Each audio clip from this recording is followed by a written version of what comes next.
they said because we're expecting about 30 people, but there are 21 of us here, 21 of you here, excluding Michael and me. So the 9 or so people who said they can't make it last minute, they said, can you please share the recording for them? I'm also recording them. But if you guys would also like to have a copy of the recording, let us know if you want. There's only, we only give it upon request.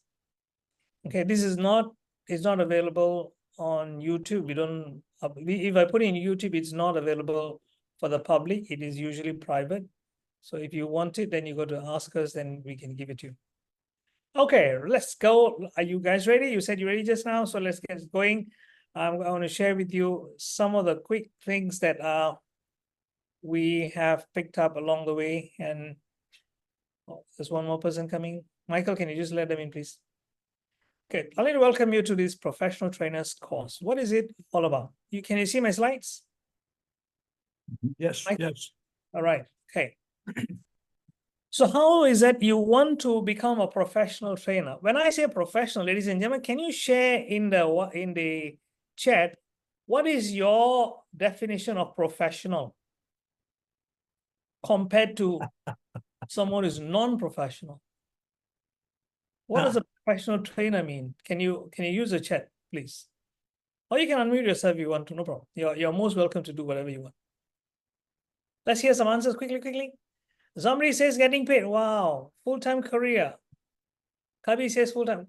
Certified trainer. Right. Mona says knows the subject. Earns money doing it. Professional, able to deliver effective training. Of course, all of you are right, making an impact. All those things are essential. But the crux of the matter is you are getting paid. Like, for example, if I say he's a professional footballer, what does that mean? Is Ronaldo a professional footballer? Yes. Are the people who play for Manchester United professional footballers? What are they doing? They're getting paid to play. Doesn't mean, of course, they are damn good. They're extremely good. They have mastered their craft.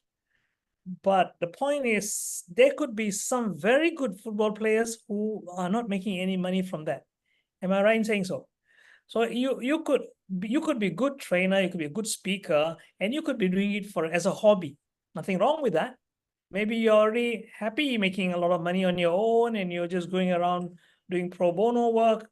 Like if you ask me, people like Oprah Winfrey, she doesn't need the money. I mean, she doesn't have to go and become, okay, let me give a speech and how much money are you going to pay me?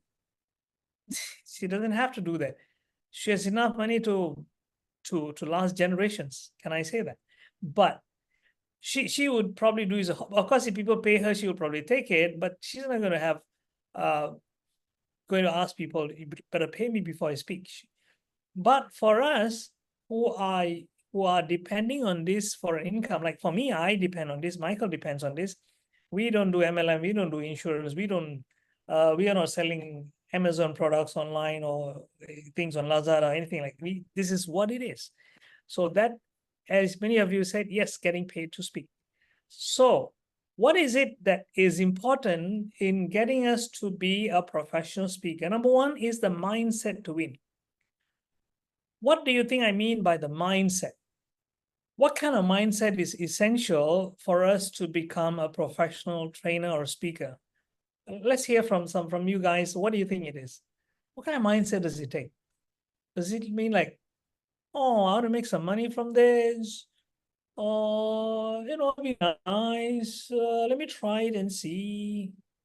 What kind of mindset do you think is important? What differentiates the people who make it and the people who don't make it?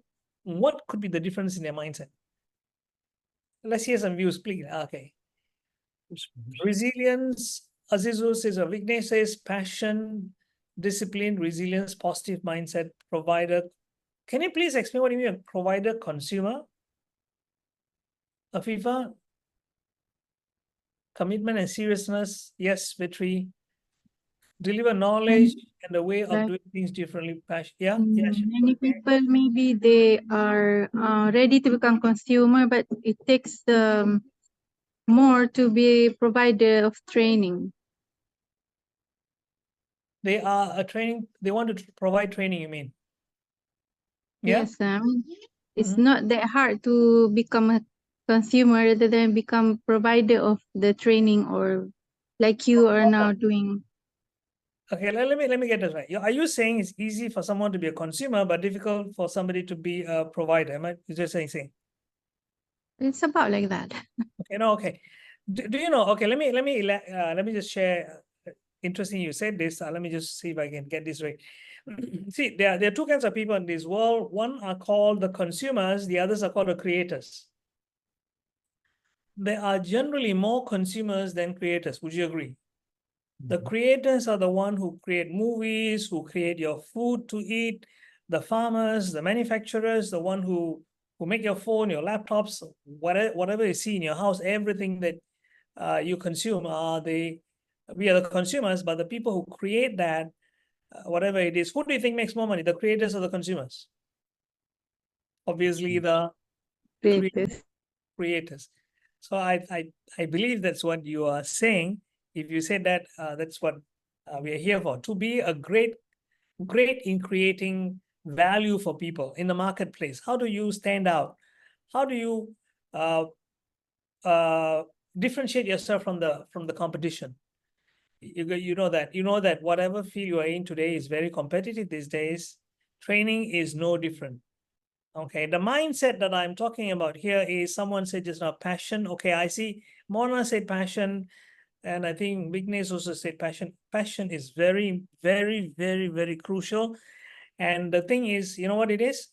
Beyond passion, I would say an obsession. An obsession to make it happen. You are not going to say, you're going to say, I'm not going to take no for an answer. My mind is set to become a trainer, and I'm going to make a decent income from this. That's the kind of mindset I'm talking about. So, ladies and gentlemen, if you have that kind of mindset, I say congratulations. If you have not got that yet, it's all right. It's not too late. Find the reason why you want to have this as a profession. You see, this is one of the very few professions in which, what I say, turn your passion into your profession. And being a trainer allows you to do that. Do you agree with that? Put in a number one, if you agree with that. This is one of the very few careers that allow you to turn your passion into a profession. You see, and you don't have to sometimes look for things to do. You don't have to learn your subject matter. Azizu said, my passion is to share my knowledge and skills to enhance others. Yes, Azizu, you already have certain skill set. It's a matter of just imparting it to the world.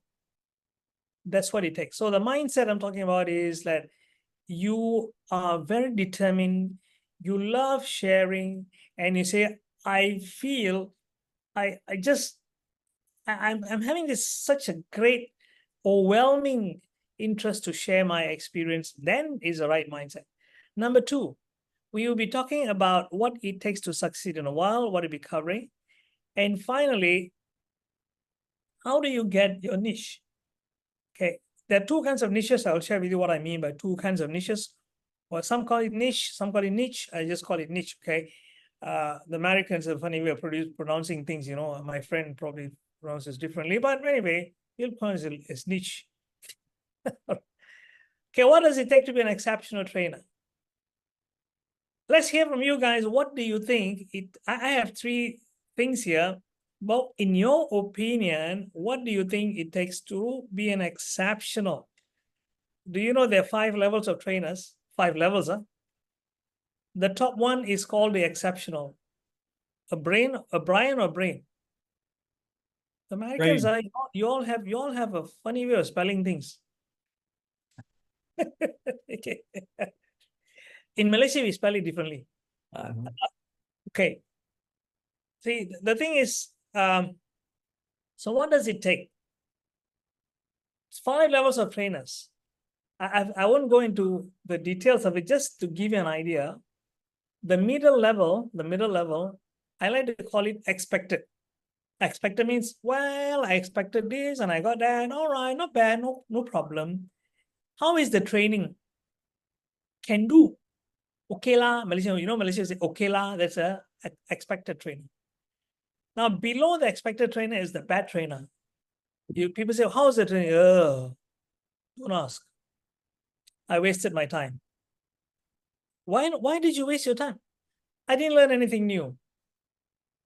And the trainer, you know what? He couldn't answer my questions, Really? And it was a PPR. PPR? You mean the Project Perumahan Rendah? Rakyat, sorry. Project Perumahan Rakyat? He said, no, not that.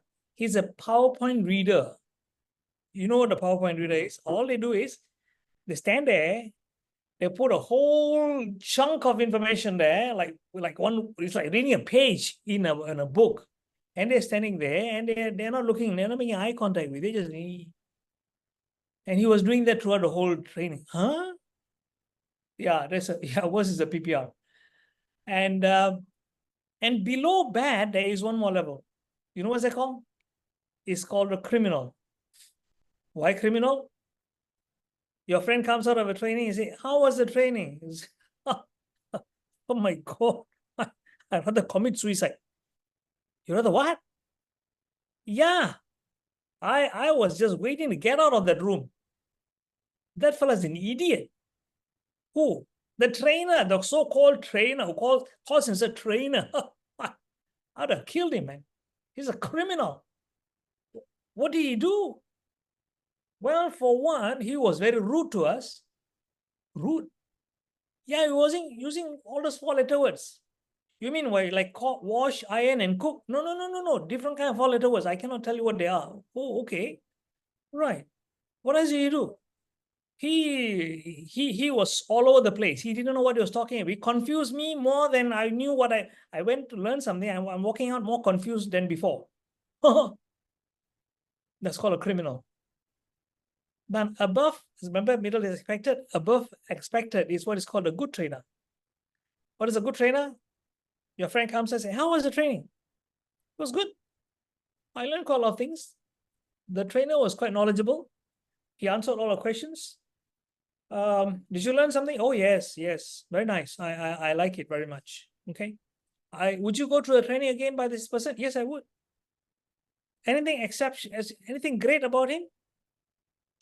Not really, but also I learned a lot. I would probably give it a 4 out of 5. Right. Okay. Then what is an exceptional trainer? Your friend comes out and you ask, so how was the training, Michael? Michael says, Wow. Super. It changed my life. Hey guy, I'm blown over by him. I couldn't get enough. I was so sad when it ended. Huh? Yeah. And so what are you going to do? I am looking for the next time this guy or girl is going to train again. I can't wait to get in. I paid a deposit for the next class. Whenever it is, no problem. Whatever it is, whatever you're training, I will come. Why is that? Well, he inspired me. How did he inspire you? Oh my God, his stories were so touching. It was not an intellectual experience. It was an emotional experience for all of us. Ladies and gentlemen, that is an exceptional trainer. Some of you are saying real engaging. Exactly. Yeah. So we're going to look at, by the way, ladies, how many of you here would like to become an exceptional trainer? Put in a yes if you like to. Put in a me or yes or me or whatever it is, doesn't matter. Okay. So Mona, I can see yes. Wonderful. Okay, Aziz, okay, you are. All right. Definitely, even as a teacher. So Afifa, are you a teacher then? Right. Okay, wonderful. You know what? I like this crowd. You guys are so interactive and this is wonderful. This is what gives people like Michael and I the boost for us to continue and give our best, right? It is always the audience, that we are taking energy from you, and we are getting energized by that. So the first thing is the mindset of the trainer we spoke about. Second, the mindset. What is the mindset? I've already shared with you what the mindset is. The second is the skill set. Skill set. You know what skills a trainer needs in order to be a good trainer? I want to get my good friend to come and share his points on what kind of skills are essential for an exceptional trainer. Michael, to you. Certainly, Jay, thank you. One of the skills that we don't normally think about that a speaker should have, must have, imperative they have, is a skill that you think the audience has. That is, a good trainer or an exceptional trainer needs to be a good listener. He needs to listen to his audience before they start. Mingle with them, talk about what their problems are, find out a little information, find out what they came to the meeting for, what did they want, and listen carefully. Then when you're up on the stage, you're going to listen with your eyes. Your eyes are going to be looking at people and watching them and seeing how they respond or don't respond when you're speaking. And then when you get to the question and answer period, there's a certain way, and we'll teach you how later on as to how to listen and answer a question correctly. Listening is an absolutely imperative skill. We know that you need to be a relatively good speaker. At least you need to be able to articulate your words in whatever language it is that you're using. So you can speak well, you listen well. Another skill you're going to have is know how that the body has to match the words. Your face, your arms, your legs have to match what you're saying. You put those three things together, body and face matching, listener, good speaker, you're well on your way to becoming an exceptional speaker. Thanks, Michael. What Michael said is very valid points. You have to know what your audience are there for. If you don't, you're not going to solve their problems. You see, people don't come to you because they want to hear you speak. They're not coming there for information. In today's age and time, information is not only cheap, it is free. Unless you pay for ChatGPT. But if you take the free version of ChatGPT, it's totally free. Of course, you pay for internet. But apart from that, you get it free of charge. You don't have to go to ChatGPT, you go to Google, even Google, there's so much of overload of information. So if people come and say, I came to here to, if you think that people are coming to your session because they want information, my friend, let me tell you this, you are grossly mistaken. They're not coming there because they want information from you. They can get it anyway. They are coming to you because they think or they feel that you have something of value that can either help them to solve a problem, number one, or to help them to reach a goal or to achieve something that they aspire to. Does it make sense? Put in a yes if that makes sense to you. Those are the only two reasons.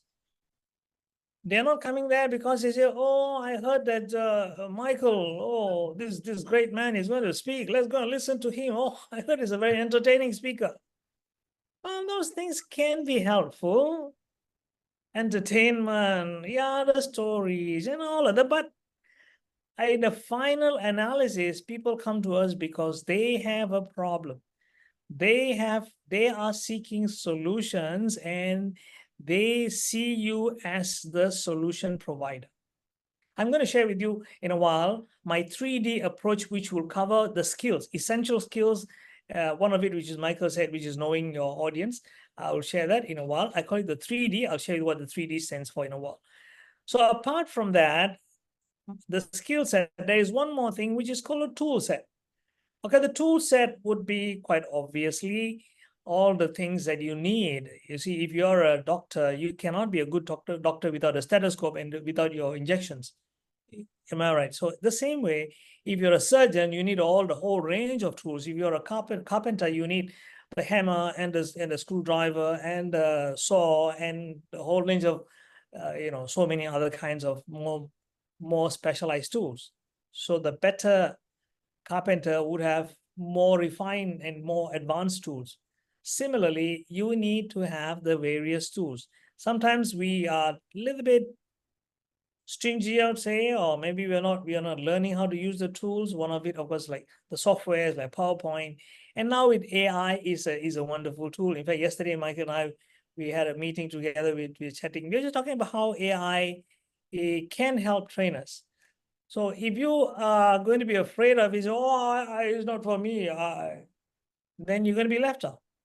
So we have to learn these tools and how to apply them. Of course, the physical tools go without saying, having a good laptop and having all the softwares. And of course, if you're doing physical training, you need to have all those things. And if you're doing online training, you better invest in a Zoom account. Don't rely on the free Zoom account.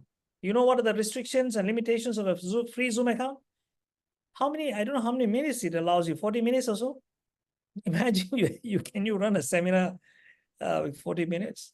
I made a mistake in Zoom before. Of course, it's a paid account, but still, one time I had more than, Mike and we had more than 100 people coming.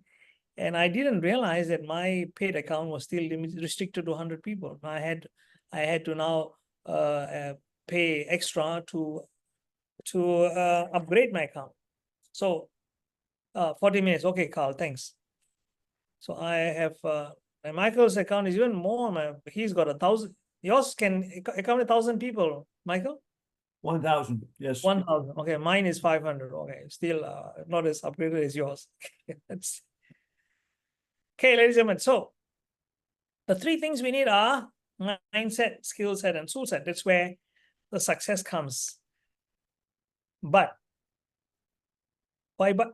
Why but? What's there but about? There's one more ingredient, which sometimes we may overlook. Who wants to guess what that is? If you have come from our previous session, you probably know what I'm talking about. But never mind. Put in the chat, what do you think that one more set could be? I thought it's really all covered. Mindset, skill set, tool set. Oh, that's all there. Well, what else? What's the other set Jay talking about? What could it be? Let's see it. Come on. Discipline. Okay. Serena got it. Zarina. Oh my God, Zarina, you got that. Absolutely. It's called the heart set. It's heart set. Eliza, how can you forget? Heart set. What is heart set? The heart set means, very obviously, your passion for your subject. How passionate are you for your subject matter? If you are not passionate about it, I can tell you, you could be the most knowledgeable person on earth about your subject. You don't have a heart set, maybe. Okay, you have to find that. That's something that you have to find, ladies. I cannot give it to you. Neither Mike and I can give you that heart set. That comes from inside, within you. We can probably give you the tool set and the skill set. Skill set, definitely we can give it to you. The mindset, we can still convince you about it, but the heart set has to come from yourself. That's why I tell people this profession is not for everybody. It must be for those who love teaching, love to make a difference in their audience's lives, love to see the changes and the transformation that happens. You get what I'm saying? To drive on the grid. Possibly, Afifa, but the thing is that I don't quite see this as I'm not a very, what do you call it, to have the grit kind of a thing. The passion will overcome everything. Just give you an idea, okay? Last year, in December last year, I trained for 29 days. Michael knows this. And it was straight 29 days. From the 1st of December until the 29th of December, I was training not Zoom, not online for half a day or 2 hours, but it was full day in our center from 9 to 5 every day. And sometimes even stretch to 5:30 or even 6. I was doing that for 29 days. And you might think, oh, Jay is a very determined guy, huh? No, it was the passion. It was like people want me to guide them. I said, sure. If you want me, I'm there for you. You get what I'm saying? I didn't say, Jaya, you must do it. I did it by choice. Correct, Afifa?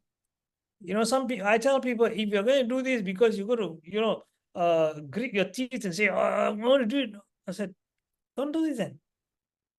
The heart set is, you know, when somebody climbs a mountain, it's not because they want fame or they're going to get paid for it.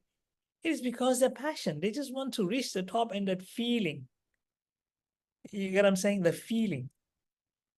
You know, I don't know about Michael, but I've had times when I felt so strong that I couldn't contain myself and I had tears in my eyes.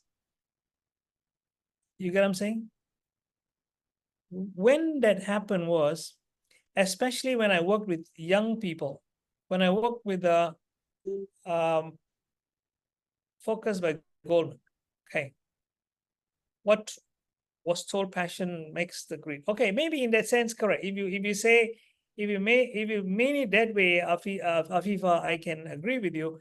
But if you meant grit in the sense that I really have to force myself to do it, that kind of, you know, like in the army where you're forced to do it, that is not what I mean. So and especially when the kids on the final day of a 4 days program, they spend 4 days with us. We take them away to a retreat in Genting Highlands. And I did more than 20 camps like this. And at the end of the 4th day, the kids, as they stop, they come to me and they say, sir, I really love what you did. And they start hugging you. And, you know, the feeling is totally different. Yeah, that's what I mean. Yeah. That's a heart set. So if you have that, you know what? If you have this heart set, all the 3 things, the mindset, skill set, and tool set, will normally fall into place. Another thing is that even if you don't do such a fantastic job in terms of the skill set, let's say your English is not so polished, or you speak in Malay or whatever language you're training in, you make some grammatical mistakes, or you have a few R's and M's, and let me see, oh, I forgot my point. Oh, my PowerPoint failed, or, you know, you make some mistakes along the, people will forgive you, because when you have the heart set, people are resonating with you. That's when I say you aim for connection, not perfection. People don't expect perfection. In fact, if you're too perfect, people don't like you as well. You have seen that? You become too like a robot, clinical. Yes, Afifa, yes. I like that connection. That's my 5-word formula. Aim for connection, not perfection. You said that. Right. The 3 Ds. Remember I said that I'm going to talk about the skills, the 3 skills which are essential. I like to put them in a 3D formula. The first D stands for discover. You have to discover 2 things. What Michael said was, he said you have to discover what your audience wants from you. Yes. This would be before your training. Right. If you can get it even way before you even meet them, if you have a survey to find out what people would like to learn, that would be ideal. But even if you can't, sometimes it happens, in which case you don't know who your participants are. At least when you are starting off, you ask them, what brings you here? What would you like to learn? How can I help you? What would help you to solve your biggest problem? What is the greatest challenge? If you did that, you know what? You are going, you know, some people tell me this, I can't hold my audience's attention. I say, my friend, you know why you can't hold that? Because you're not there solving their, or at least they don't feel you're solving their problem. They feel that you're just there to dump some information on them. Oh my God, let me see. Let me close my. Michael, can you just take over for me? I'll just close my WhatsApp first. You're on Discover. I don't know if I can get to the next one. The next one is design, but I don't know if you've got, if you can do it on, I don't have your slides. Not a problem, gang. What he's talking about here is those things that are absolutely critical for you to be successful as a trainer. And as he said, there's 3 Ds. The first one he just talked about was discover. The next one is going to be design. You have to figure out how to design a program that's going to wow the audience. You're going to have to come up with a program, do your homework, spend time on it, and build something that people are going to really want to see. Not once, but maybe come back a second time. Just think of this audience right here. How many of you on the screen tonight, and there's like 25 of you, how many of you have seen Jay talk about this before?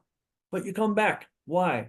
Because he has a design of a way to deliver it that causes you to want to come back. That appeal, building that appeal is part of your design. Now, for myself, I like to tell stories. And during my training, often my students will tell me, Michael, I went to one of your other classes and you told the same story.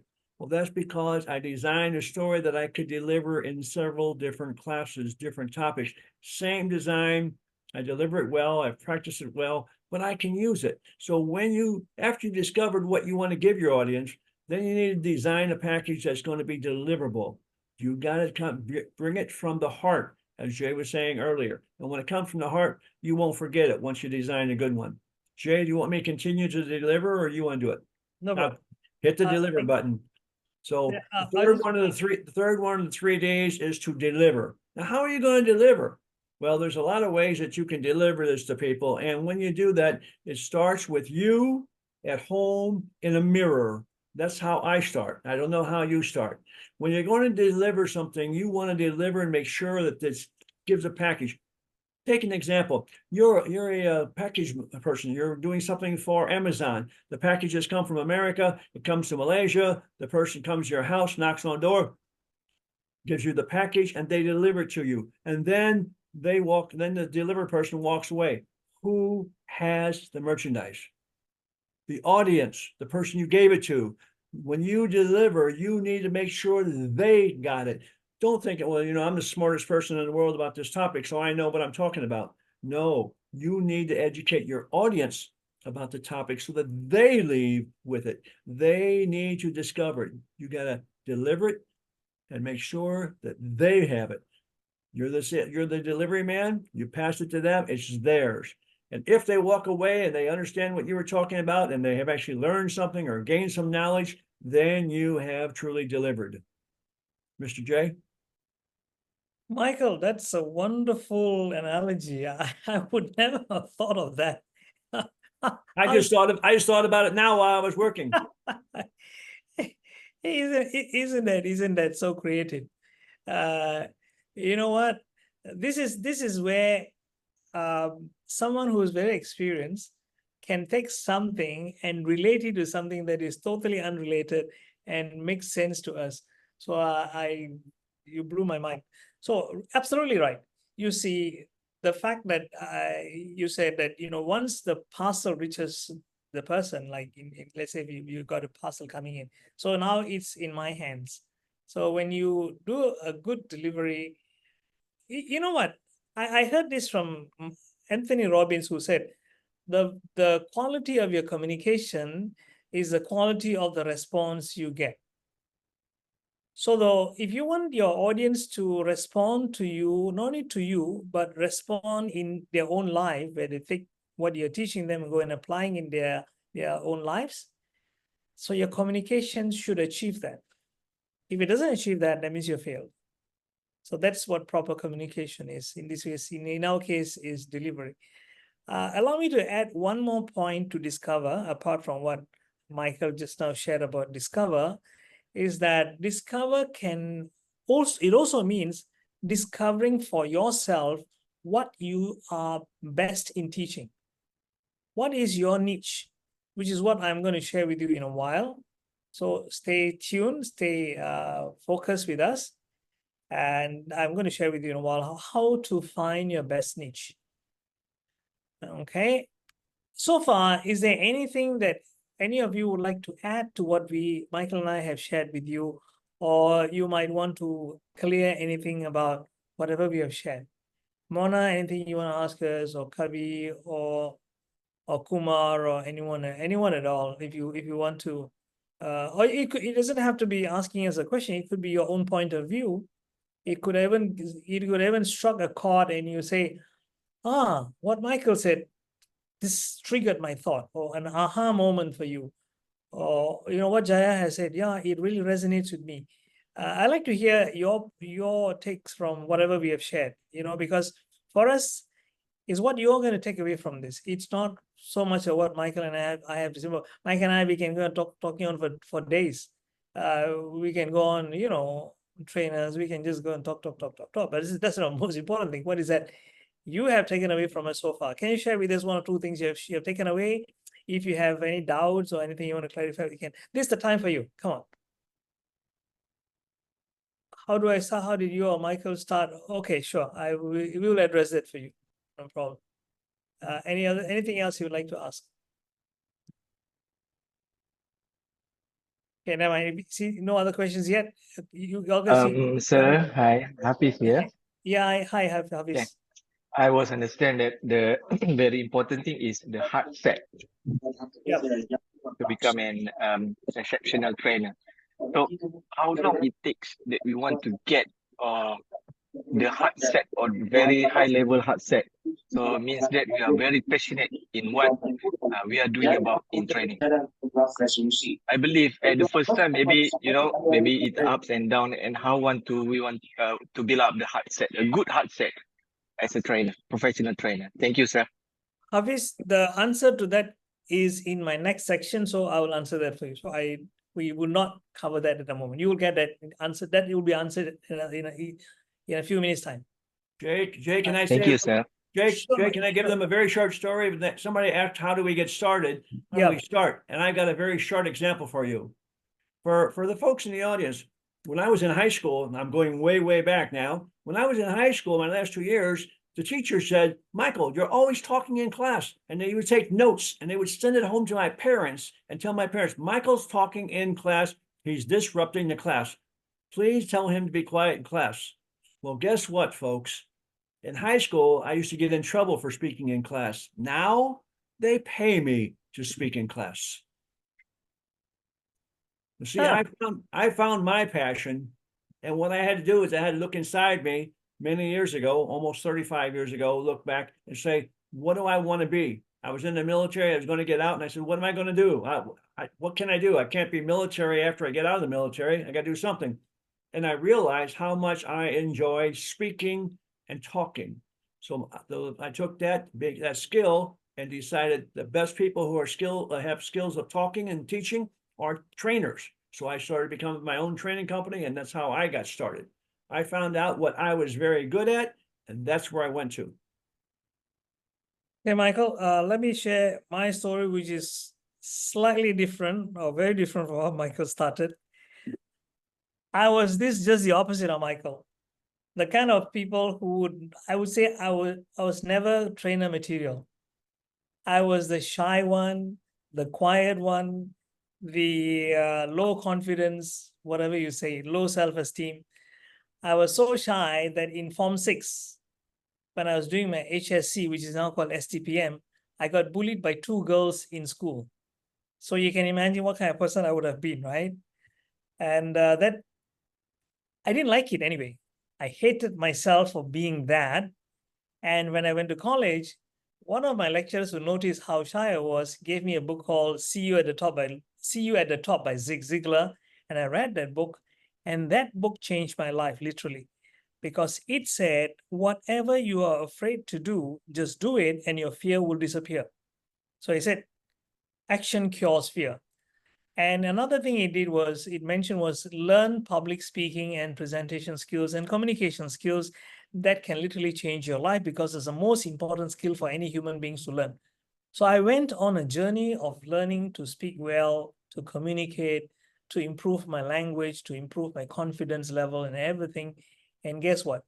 In a couple of years' time, after I left college, someone invited me to give a talk on the subject of mind mapping. If you see my shelf, this whole row here are books on mind. This is something that I'm very passionate about. And I was, to be specific, it was Polytechnic Unkuama in Ipoh. And I stood there literally shivering, and not really very bad, but not very confident, because I was facing a group of strangers, college students. I was a little bit reluctant, I would say, but I stood there. Somehow managed to survive it, and I had to speak in Bahasa throughout the whole session, which I did in 1996. And that company started. Not as a professional trainer, ladies and gentlemen. I did not say I'm going to be doing this and one day I'll be doing trainer to trainer, I'll be traveling into a few countries. No, I just said, okay, someone wants me to share, so I shared. And guess what? I think, hey, not bad. People like it. And then a few friends called me to come and speak in the tuition centers, tuition centers where they want mind mapping and memory skills. I went and spoke. And then some school, I'm from Ipoh, right? That time I was still in Ipoh. And some of the Ipoh schools like St. Michael's and Parsician Convent and Main Convent and some of the schools, they heard about me and they started inviting me to give talks, 1 hour, usually 1 hour. And I went. That time still using the OHP, the transparency, not PowerPoint. I still have my transparencies with me. And I went around giving talks. And one counselor in a school handed me an envelope and said, now take this. I said, what's that? Take it. So I opened and I found a 50 ringgit note inside there. 50 ringgit, not 500, 50 ringgit. Do you think I was disappointed? No, of course not. And the year was 1997, somewhere in the beginning of the year. And I said, why are you paying me? He said, oh, we can't ask you to speak for free, and it's not fair. I said, well, okay. That got me started. And I said, people are paying me. How nice. And do you know, ladies and gentlemen, last year, you know how much business I brought into our company? Single-handedly. I'm not talking about other trainers. 7 figures. Not with the 1 in front. 2 in front. Okay, I never shared this with anybody. I'm not telling you this. That's the amount of income, not profit, but total revenue I managed to generate for our company. You see, which is your alma mater? Vignesh. Can you hear me? Yeah, I can. Polytechnic Goma. I'm from Ipoh as well. No kidding. I was there in 1996. I stay in the taman next to it, Taman Cempaka. That's my hometown. I was staying there. I was in Cempaka 28. Okay, my current house in 24. Oh, you're just 2 streets away. Oh my God. I might have seen you. Neighbors. Azizu Wow, said he seriously, saw me neighbors. when you look at Azizu said he saw me what? Polytechnic Coma or what? Anyway, Azizu, where did you see me?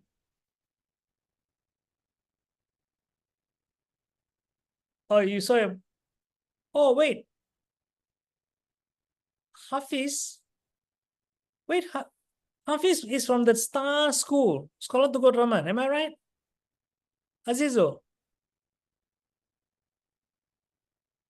Are you talking about that boy who, of course, now man, who came for I still remember him. Maybe if that's the same Hafiz, I don't know.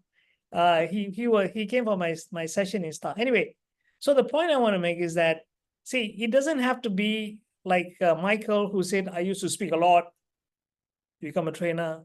You could have been like me, the shy, introverted, the low confidence, and it takes all kinds. But I'm sure just like for Michael, he has a passion.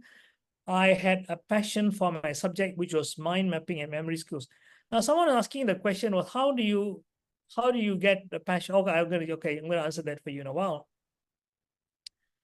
Carl said that the session must be very engaging for the participants. Everyone's interested in listening. Yes, absolutely. How do we make it engaging? There are many ways, but the key thing is your excitement and enthusiasm for the subject, and also the intention to make a difference in your audience's lives. You get what I'm saying? If you have this, you can't go wrong. Unless you have the wrong audience, of course. If the subject you're teaching does not fit the right audience, then you're gonna fail. But assuming that you have the right audience and you are there you want to make a difference, you are there for them, they are going to be engaged. You will tell the right stories. You will have the right activities, everything going for you. Right? Okay, I see Izati say, can you walk through the process from client inquiry of the program to the delivery of the module? Do we create a module based on their requirement, or do you have a specific niche and already have a module that we need to share with client? Michael, do you wanna take that? What I was thinking was, we're gonna, when our 6-month class starts, this is going to be, I think, in the second day, we're going to actually be walking through this.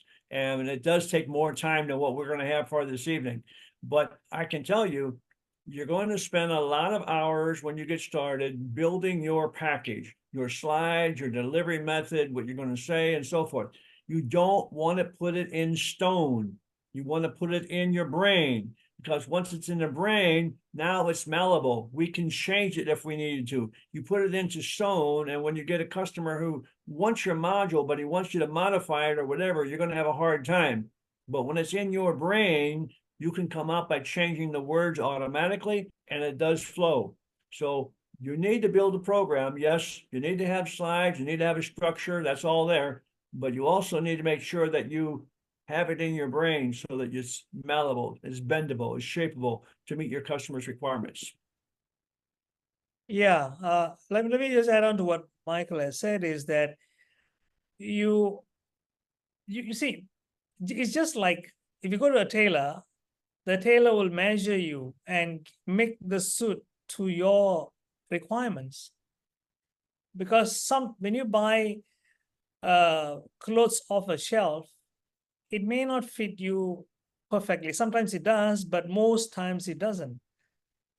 So if you are going to have a canned presentation, which means this is what I have, it is like going and buying clothes off the shelf, which is fine. If people don't have time for anything, they just go, let me go to Pakistan or Just Go and just get a shirt, fine. But if you can afford it and you feel you pay a little bit more, but I want it tailored to the way a tailored suit is much more expensive than those ready-made ones. Michael is already doing that. Yeah, he's a tailor-made suit. People are willing to pay you more. So if you're able to structure it based on the requirements of your client, it can be, let me give you an example. Let's say you're in the sales field or sales training, and you say, I do sales training, which is very common. You can say, I do sales training for all industries.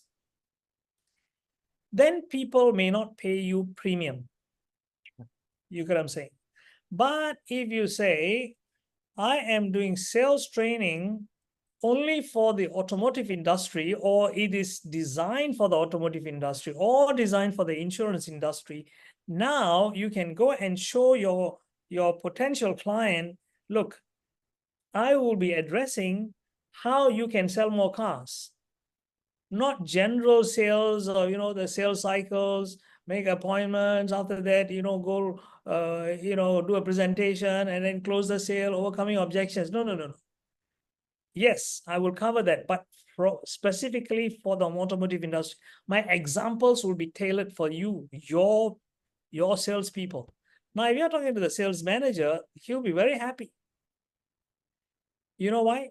He knows that your training is going to produce results for his people. So this is how it can even be time management. For example, I say, I do time management, which is a very generic topic, fine. But if you say, oh, mine is time management for sales professionals. Why? Because when your salespeople know how to manage their time, they have more time for selling, in which case they get more business, which is good for your bottom line. Oh, yes. Mine is not a generic time management course. A person who teaches general time management may be paid little. But when you tailor to the particular audience or the targeted audience, you know what? You can charge premium. Does it make sense?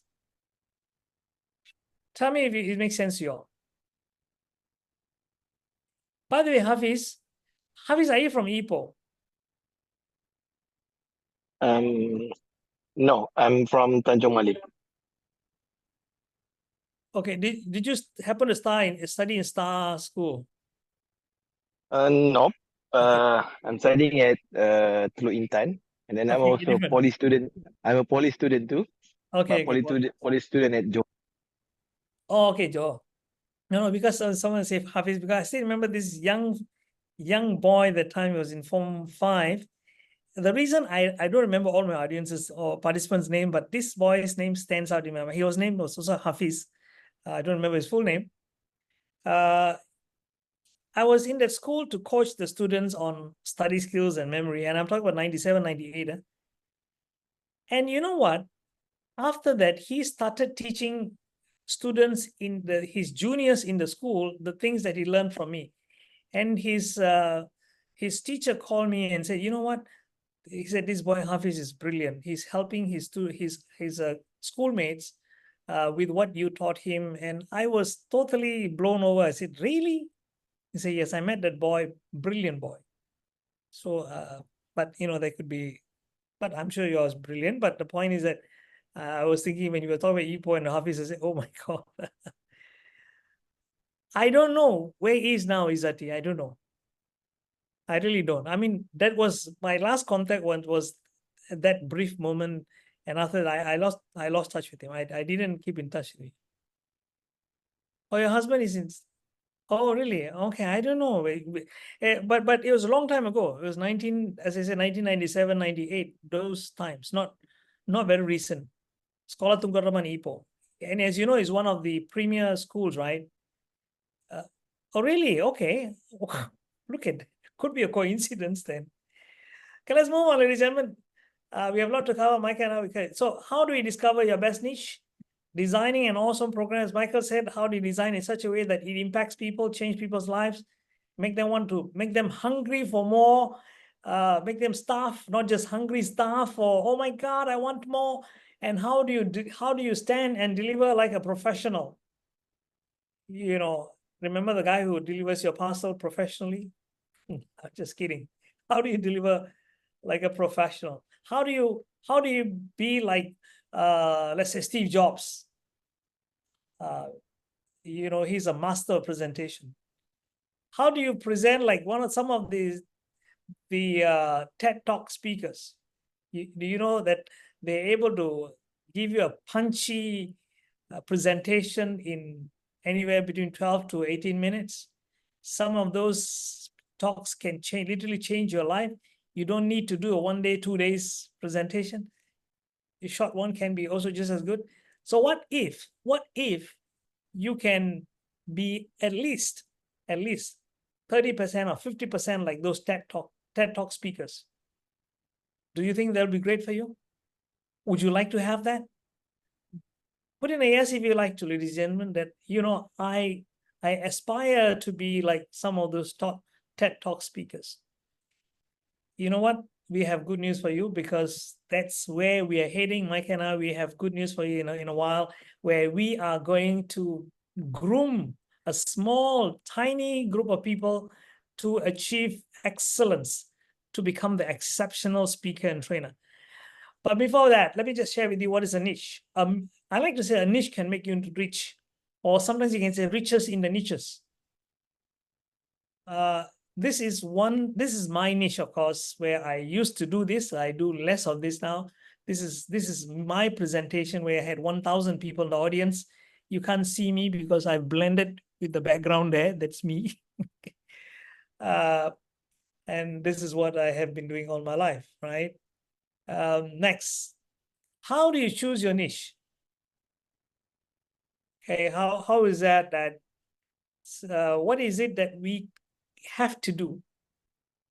Do you believe that all of us, every one of us here, like if I take Morna or Kavi or Kumar or Susan or Michael, me, all of you here, we have certain skills we would be skilled in different areas. Am I right in saying so? Like Susan will be able to cook. I'm sure she does. Even if she's not a good cook, she's definitely a better cook than me. Kumar knows about project management. I only know how to spell project and management. That's about it. And I don't know Mona's specialty, but each of us have our own specialty. Yes. But apart from that, we also can do so many things. Like we know how to, everyone will know how to fry an egg.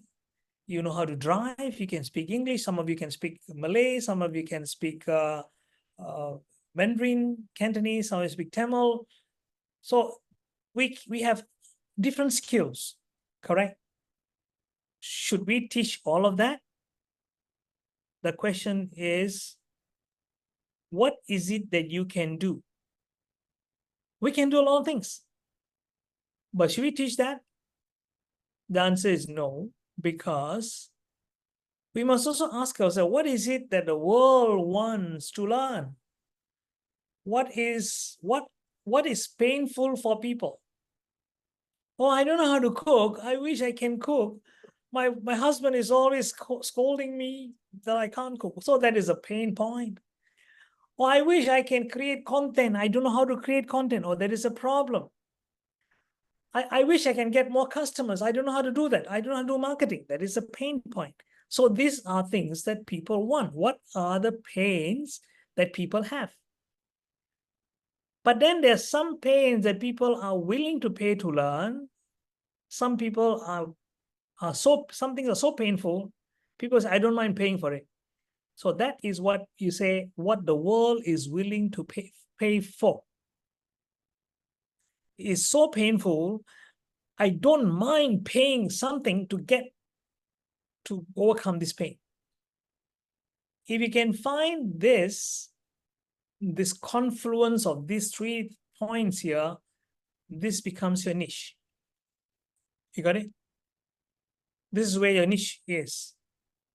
But this is just on the surface, but let's see how we do it. There are 3 major markets, ladies and gentlemen, that you can go into. And people look for solutions in these 3 areas of life. The first one starts with a W, the second one starts with an H, and the third one starts with an R. Who wants to guess what do you think the W stands for? Everybody wants this, but they don't want to work for it. Oh my God. Absolutely, Larry. You're right. Wealth. What do you think is the second one? H. Everybody wants this. This also, they don't, if possible, I don't want to work for it. I don't work hard for it.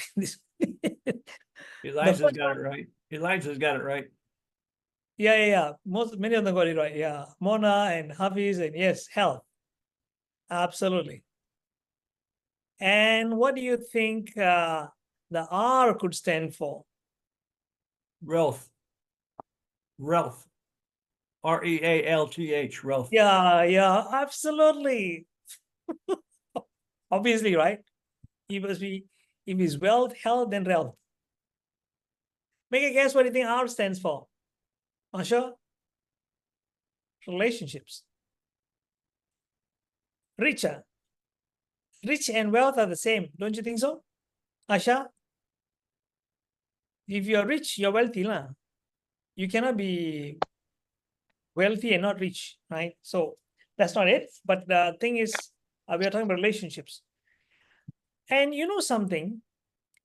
Within this, there are again 2 kinds of target markets. See, if you were to look at your topic, I'll go into the topic in a while, but 2 kinds of target market.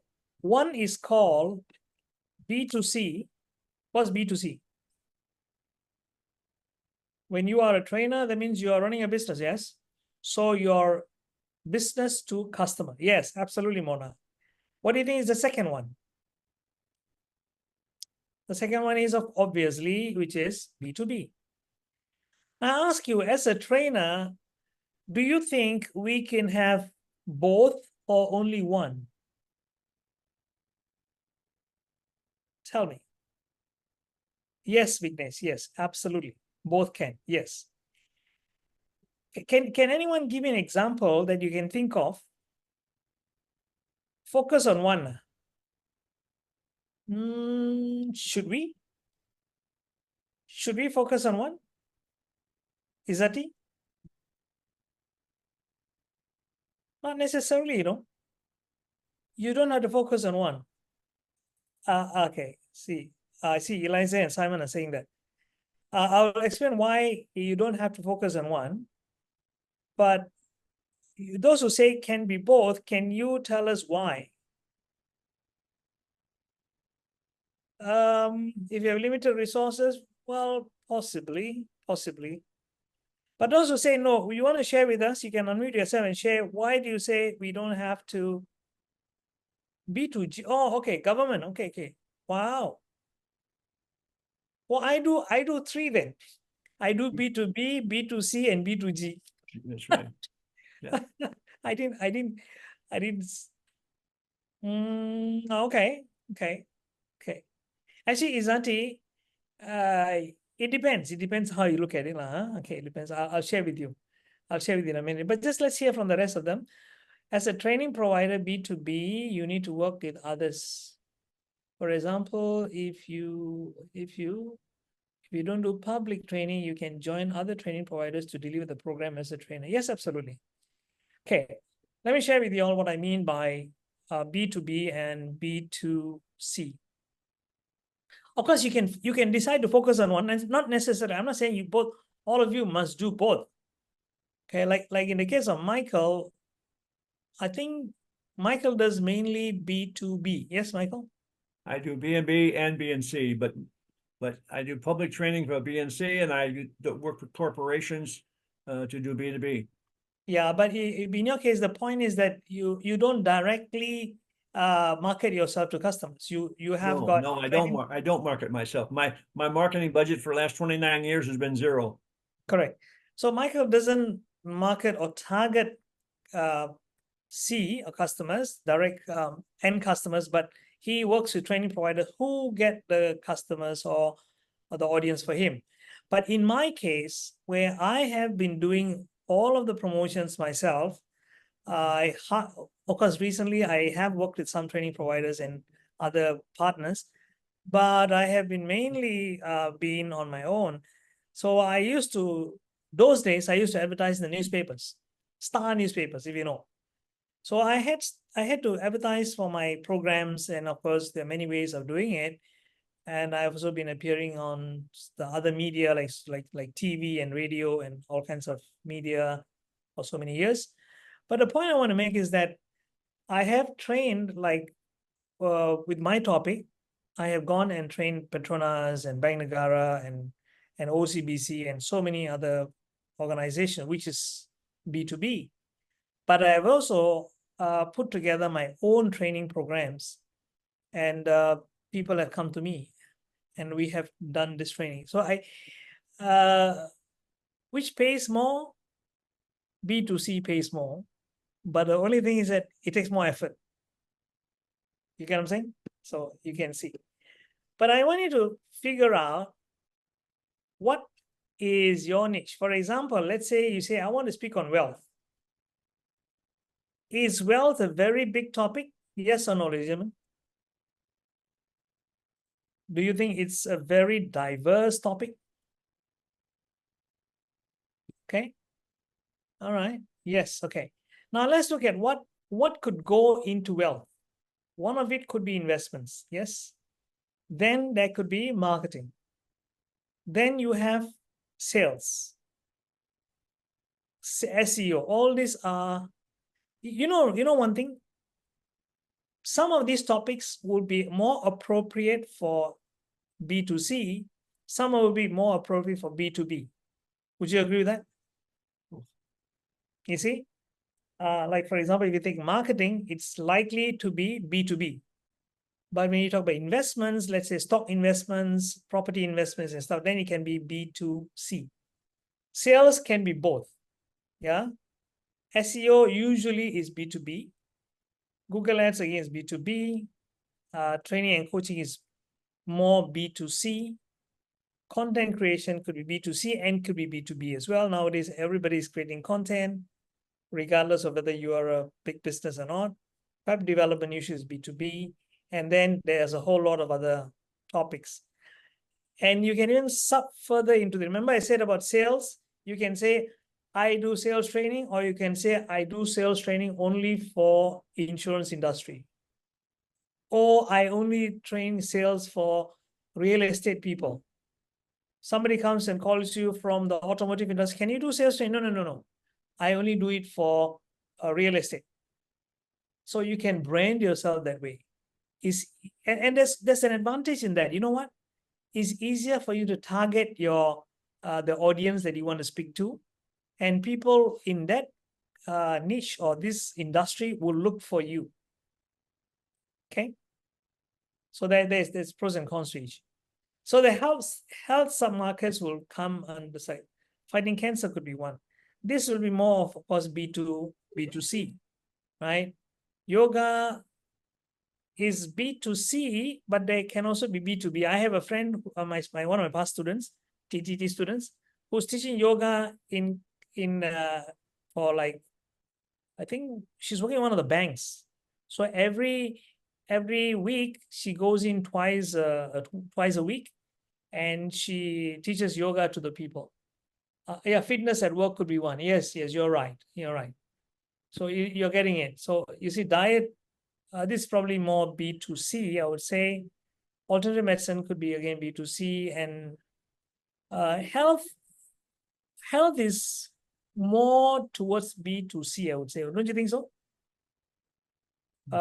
You can see B2B, like if you say fitness at work, yes, of course. And as I told you, yoga for people, but you can still tailor it, or you can tweak it in such a way it becomes a B2B kind of topic. Now, relationships, let's hear from you people. Do you think it's more B2B or B2C? Let's hear. Okay, both. Okay. Right. Oh, B2C, really? Kumar, why do you say B2C? Can I hear from you guys why you all think it's B2C? Okay, EQ. Asha says EQ is best B2.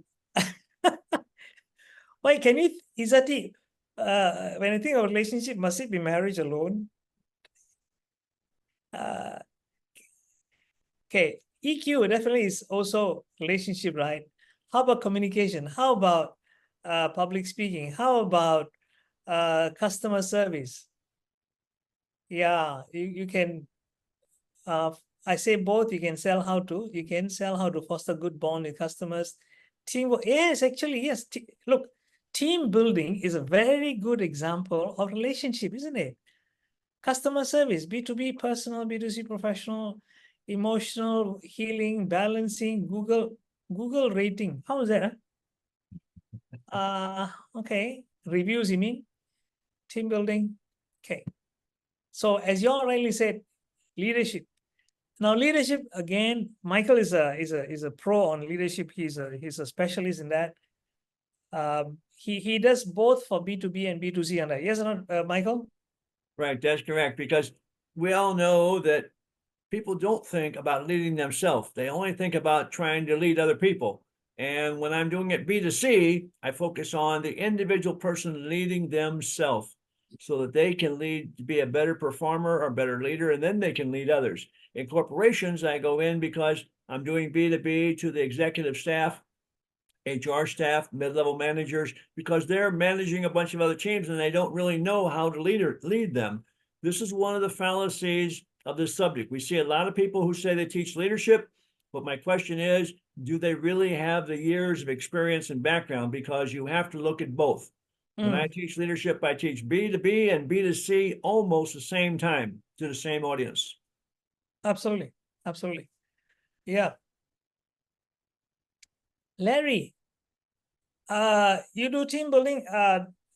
Drop me I'll give you guys later I'll give you my number. We are also looking for certain trainers. If you're doing team building, I'm also looking for, I do have people for doing team building with our company. We work with a few team building people, but if you feel you're looking for somebody to collaborate with, reach out to me. Just fact for team building Goping, team building. Passive or you're a passive or team building. Okay, great. Sure. Right. Anyway, you all have our numbers. Even the number that you got the notification from, you can also reach out to that if you don't have my personal number. Okay, next move on. Raising kids. This is, of course, obviously B2C, again, relationships. How about handling difficult customers or handling difficult people at work? Isn't it? Yeah. And as just someone mentioned just now, who was saying about marriage, again, someone said about marriage, apa tu? Okay, Asha said marriage. Okay. Definitely about relationships as well. So there you see, ladies and gentlemen, the things that we can get into. Now, how do you choose your niche? Let's go into quickly about choosing your niche. I want to run through very quickly. There are 3 components in choosing a niche, because a lot of times people just say, oh, I love talking about this topic. Sure. Is that enough? There are 2 more considerations for you, ladies and gentlemen. They are, first thing is, of course, the passion. We had talked about passion just now. Someone asked me a question just now about Azizul, I think. How do I find a passion and how to maintain my passion? Very quickly, ask yourself, write this down, ladies and gentlemen. If you're writing notes, I suggest you write these 4 things down. How do you find your passion? Is number 1, ask yourself, what is it that I don't mind speaking for free? Let's say you're taking a flight from, let's say, from here to not so far away, maybe just to Sabah. It takes a 2-hour flight from here, from Kuala Lumpur. And you have a very friendly neighbor sitting next to you, and you strike up a conversation, and your neighbor asks you, so what do you do? I say, well, I teach people SEO. Oh, really? Tell me about SEO.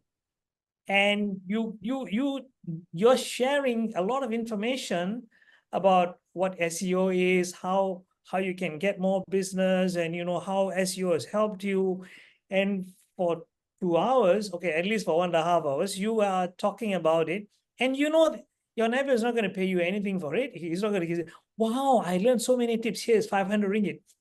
Not going to do that. And if you have, of course, if the guy is bored, you're saying they keep quiet. But if the guy is interested and say, really, would you mind sharing some tips? Sure, no problem. And you love sharing, that is the first criteria. So what is it you don't mind speaking for free or sharing for free? Number 2 is, ask yourself, what is it that you love learning more and more about? You may say, I know a lot about this, but I want to dig deeper. I want to learn more things. I want to know what is the latest trends, what people are talking about my area. That is a sure sign that is your passion. Third thing is, what is it that people come to you for help?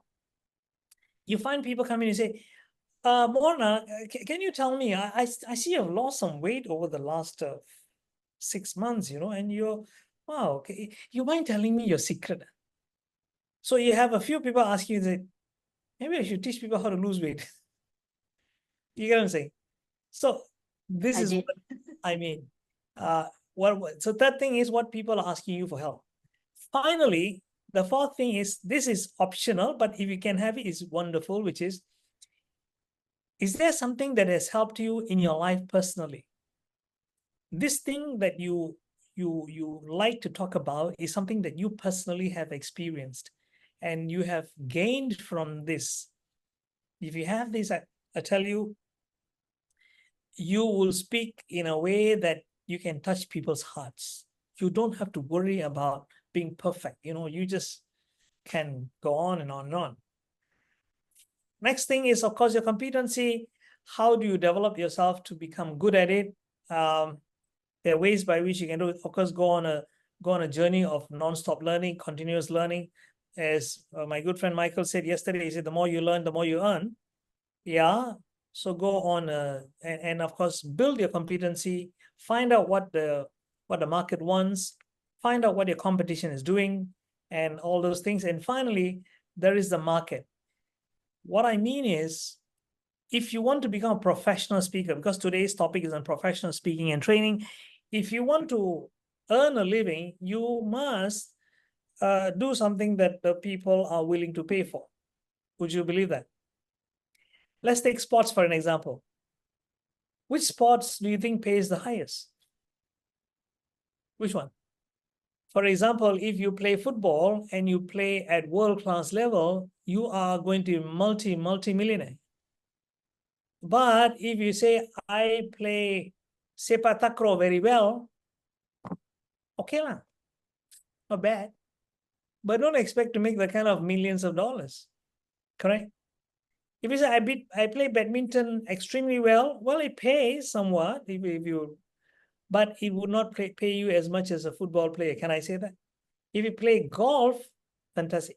If you're a boxer and you go boxing into world heavyweight championship, then you become a millionaire as well. So it depends. So as a sports person, you might want to say, find yourself which market, which sports to get into, right? If you want to make money. So same thing as a trainer, you have to ask yourself, among the skills that you have, which will also pay you if you want to make money, of course. But I'm saying all three matters. I'm not saying just for the market or the passion. You see, if you have the passion, but you're not competent and there's a market, you'll be phased out. If you have competency and there's a market, you don't have passion, it becomes another job. You'll be bored to death. After 5 years, you feel like I'm burned out. You get what I'm saying? And then finally, if you have a passion and you're very good at it, but there's no market, then it's a hobby. You can do it for fun. People won't pay you for that. Got it? I want to share with you the three things just now I would say, right? This is mine. These are my areas. How do I determine what I should train about? So this is something that you guys can go and do. You can copy this, take a photograph of this. Of course, later on you can, these things here are all what I filled in. But what you do is you take a blank sheet of paper, put in topic, passion, competency, market. Give yourself a scale of 1 to 10 for competency, passion, and market. And then ask yourself, in my case, this is mine.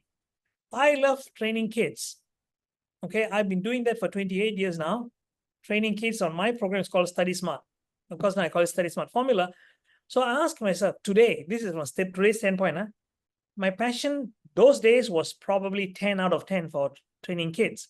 But today, I would say it's become less a bit. So I give myself a 7 out of 10. But my competency in training kids is still very high, 9 out of 10. Okay, next month I'm doing one for Dubai. People in Dubai have called me and say, can you do this for students there? I'm going to do an online session. I mean, people are still seeking me out. I'm damn good at it.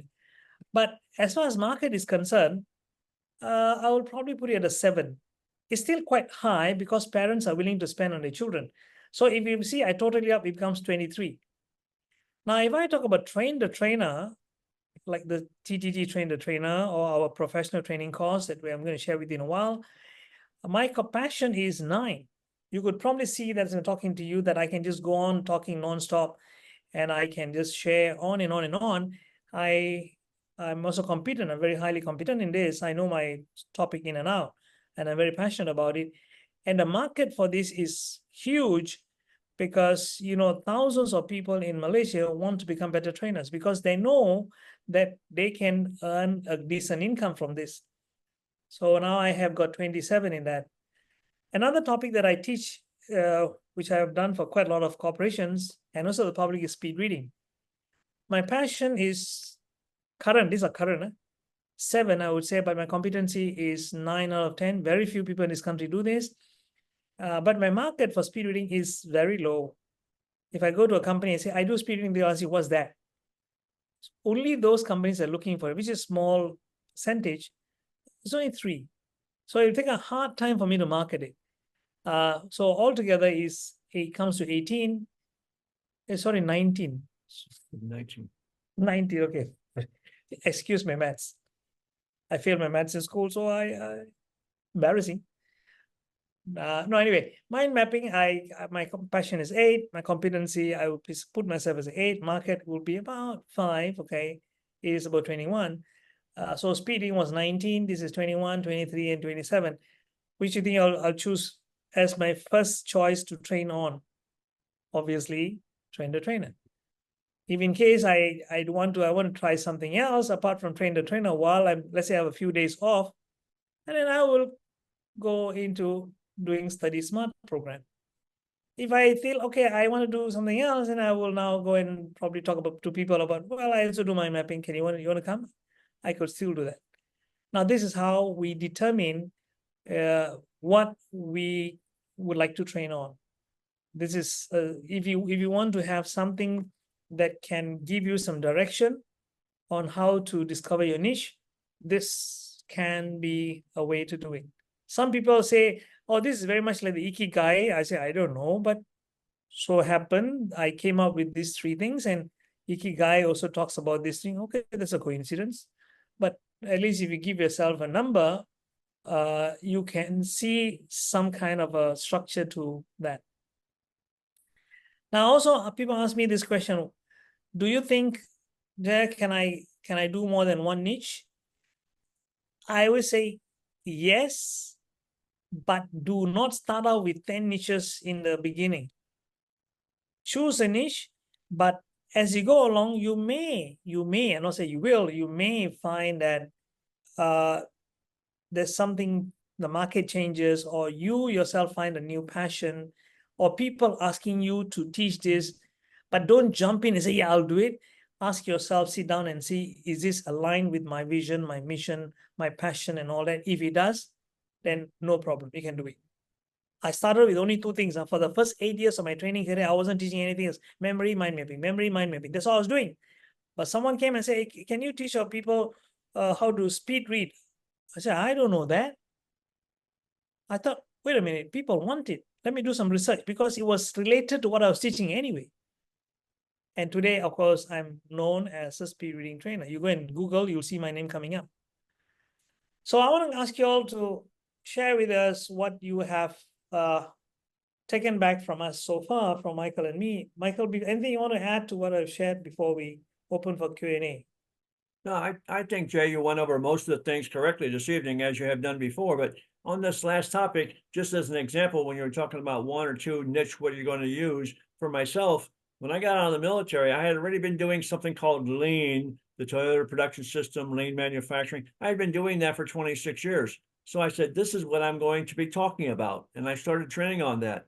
Well, after I did it for about 10 years, I realized sometimes the companies succeed, sometimes they fail after my training. Why are the ones are failing?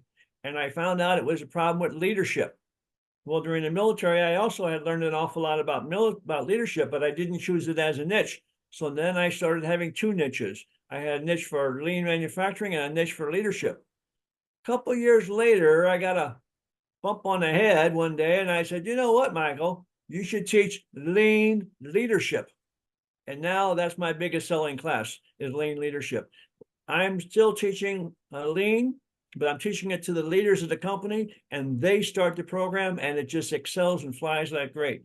But I did go 2 different ways: lean first, leadership second, and then I put them together. You know, you remind me of one thing, Michael. It's how I started as well. Remember, I was teaching people either memory or mind mapping, and then I thought, wait a minute, can I combine these 2, and came up with a program for kids that began to sell very well. Okay. And that produced huge results. If I may share with you people what it produced, you know, Michael just got me thinking about it and said, wait a minute, I must share this with you Don't all. make you think about anything. Come on, what's wrong with you? You got these thoughts in your own head. I know, but you know, sometimes you just need a kick in the wherever. Yeah, you sometimes just need a kick in the rear. I got you. Yeah, I know, yeah, it did.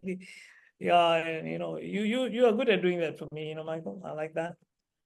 Okay, anyone else want to share or ask a question now? Is your time now. Questions? Or you can share with us your observations. Let's see, we your got on the, what we got in the check. Thank you for sharing about getting focused on it. Absolutely. And that focus in your, at the beginning, is going to be fuzzy. It's going to be like putting on a new set of glasses that you haven't used before. Your eyes have to adjust a little bit to it when you first start looking at your niche. But hopefully within several months, or maybe for your first year, you're going to start to become laser focused. And that's what you need to do if you want to be successful and really move up the revenue chain and have a lot of business. But when you start looking at it, it may be fuzzy at the beginning. It may not be real clear. As Jay was saying, somebody said, why don't you try speed reading? I didn't think about it before, but oh, you know what? It's close to what I was doing already. Maybe. So he went down that niche also. So it will be fuzzy at the beginning. It will get clearer later if you concentrate on it. And when you get laser sharp on it, that's when you're going to become that exceptional leader, when you're going to move up to the top of the list and people are going to be calling you instead of you calling them trying to find business. Okay, Kavi is asking a question. How do I have credibility in your niche? A very interesting question. Write a book. That's the standard answer in the training industry. They'll tell you if you want to be a great trainer, you need to write a book. I don't agree with that, although I have written 6 books already, but you don't have to write books to be successful in this industry. But that's what you're going to hear from a lot of people. The coaches and the folks who are trying to help you be a trainer. Go write a book. You write a book, everybody's going to want to read it. Everybody's going to want to come running to you. Guess what? That didn't happen. And I've written 6 of them. I use my books as tools to give away to people who take my classes. I don't even really sell them. I give them most of them away because I thought that they are good tools that they can take after my class that say the same thing I said in my class, and now they got a book to refer to. So that's how I use my books. You don't have to have a book, but a lot of people say, oh, he's credible. He wrote 6 books on leadership. Wow, man, he must really know this.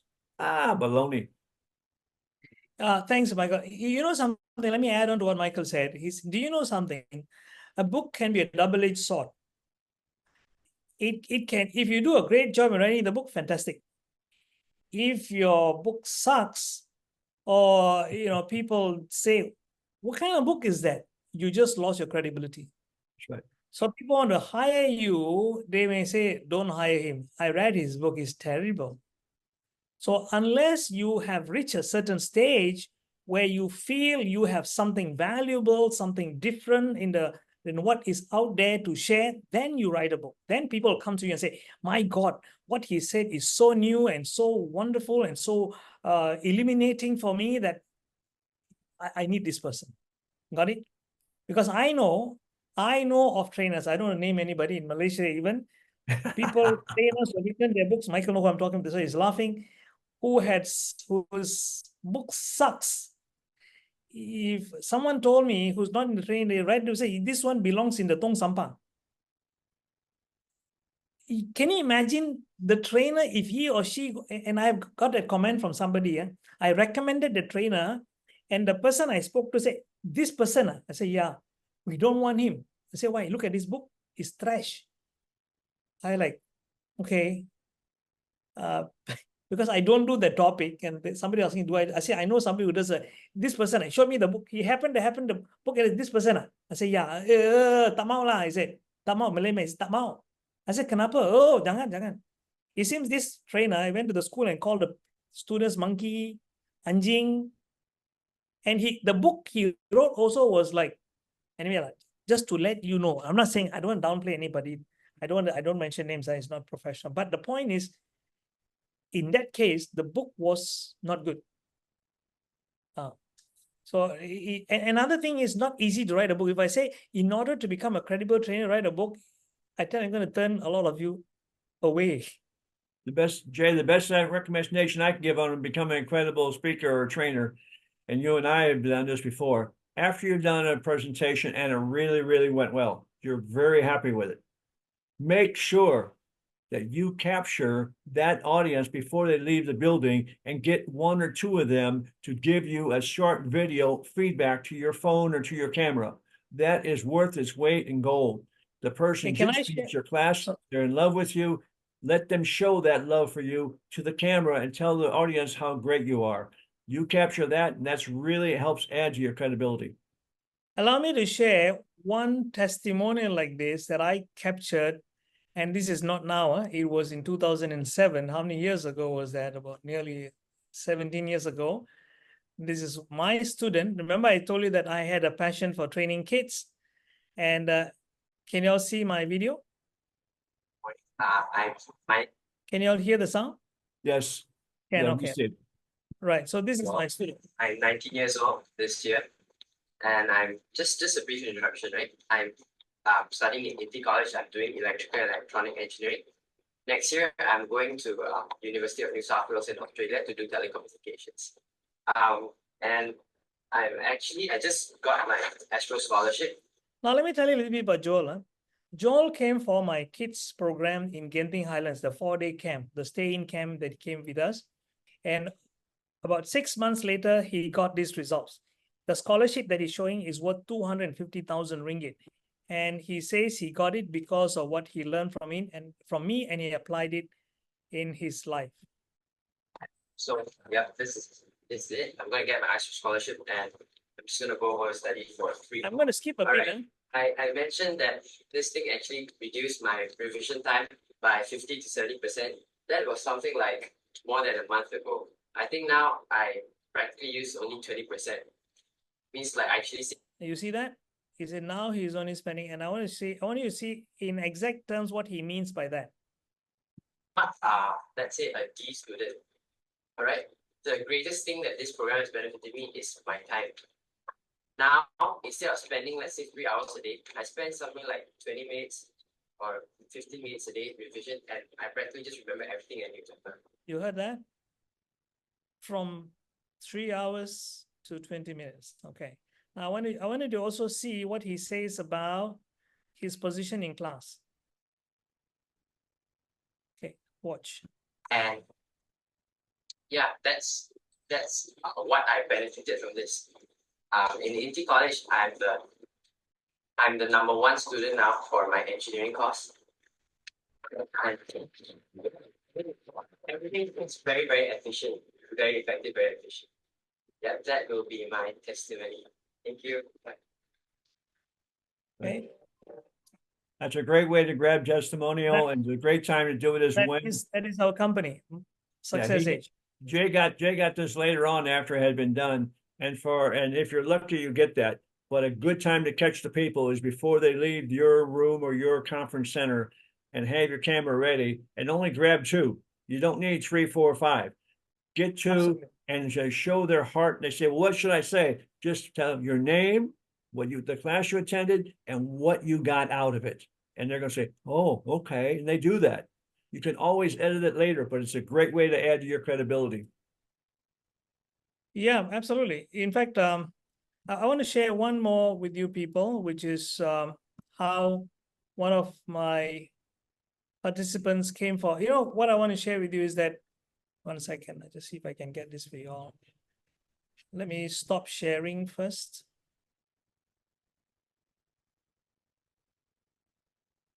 Oh, okay. This is during the pandemic. Like Michael said, you catch them when they just finish your program, right? Give me a second.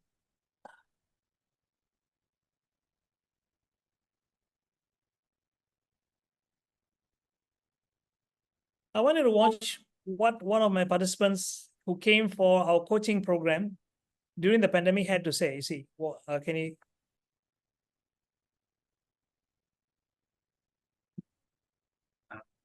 You have been inspiring me from the first day I saw you on Facebook, and that's how I get connected with you. And since the day I get connected with you, I think you have given me a new dimension on how the trainer should be. I think that's the biggest takeaway that I would take from this from the CPTD as well. The first thing I would say is, I think most of us all. Let me give you a background about who this chap is. His name is Vivendran. Vivendran is a participant of mine who came during the pandemic for a 6 weeks coaching program. Online, 3 hours for each session. That means twice a week, so 36 hours. And this is the final day. And hear what he has to say. And this is the year 2022, when the pandemic was just ending. I started it before in 2021, and 22 February, this finished. And he has this to say. All of us are having the common answers, which is the ways to present, the way to convey delivery methods, and to use, it's all about our audience, not me. And you also mentioned us that how is on the ethics of the trainer, right? And then along by going through this CPTD class, I've been applying one. CPTD stands for Certified Professional Training and Development. Okay. I went, for example, like today I attended a class on how the trainer should be, for example. So I'll be applying the exact method that you teach us on the class of my Arduino on Saturdays. So although it's with the kids, I wouldn't say, it's the kids. I will try to manipulate a little so that they can be connected with me. So I saw that there's a tremendous change in this method when I started to use. They are. You heard what he said? There's a tremendous change. It seems he had been applying over the 6 weeks. Whatever I teach him this week, he will apply. Next week, he'll apply that. And he saw the changes. Very much closer to me.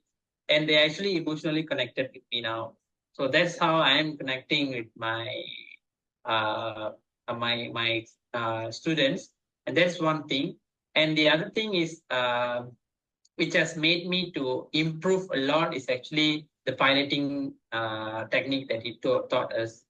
The first thing. But they have not shared with you all the piloting. I'll be sharing in my other class, but just to let you know what he'll tell you what it is. That triggers my mind to do a free session on Arduino class that I did previously, was from the class I learned here today. And from there, I got almost 10 participants registered already. And I'll be starting, that class itself. I think, 18 of them attended. 18 attended and 10 already signed up. They are fully confirmed. Yeah. So I think that's a very, very good takeaway, I would say, the piloting method. And you have inspired me to start with personal branding and also skill profiling. So this is another new thing that I'm going to venture. I've already started to, I've been concerned during my university time. There's no anyone to, especially coach us on how to build our self-competence. All these things. All the while we'll be going to the lecture and then coming back to the college, then attending programs, all those things. And that is how I grew up. I felt like instead of wasting time in social media, Facebook, Instagram, Twitter, all this kind of thing, probably university students are doing that for entertainment purpose, and they are not doing at all for their personal branding.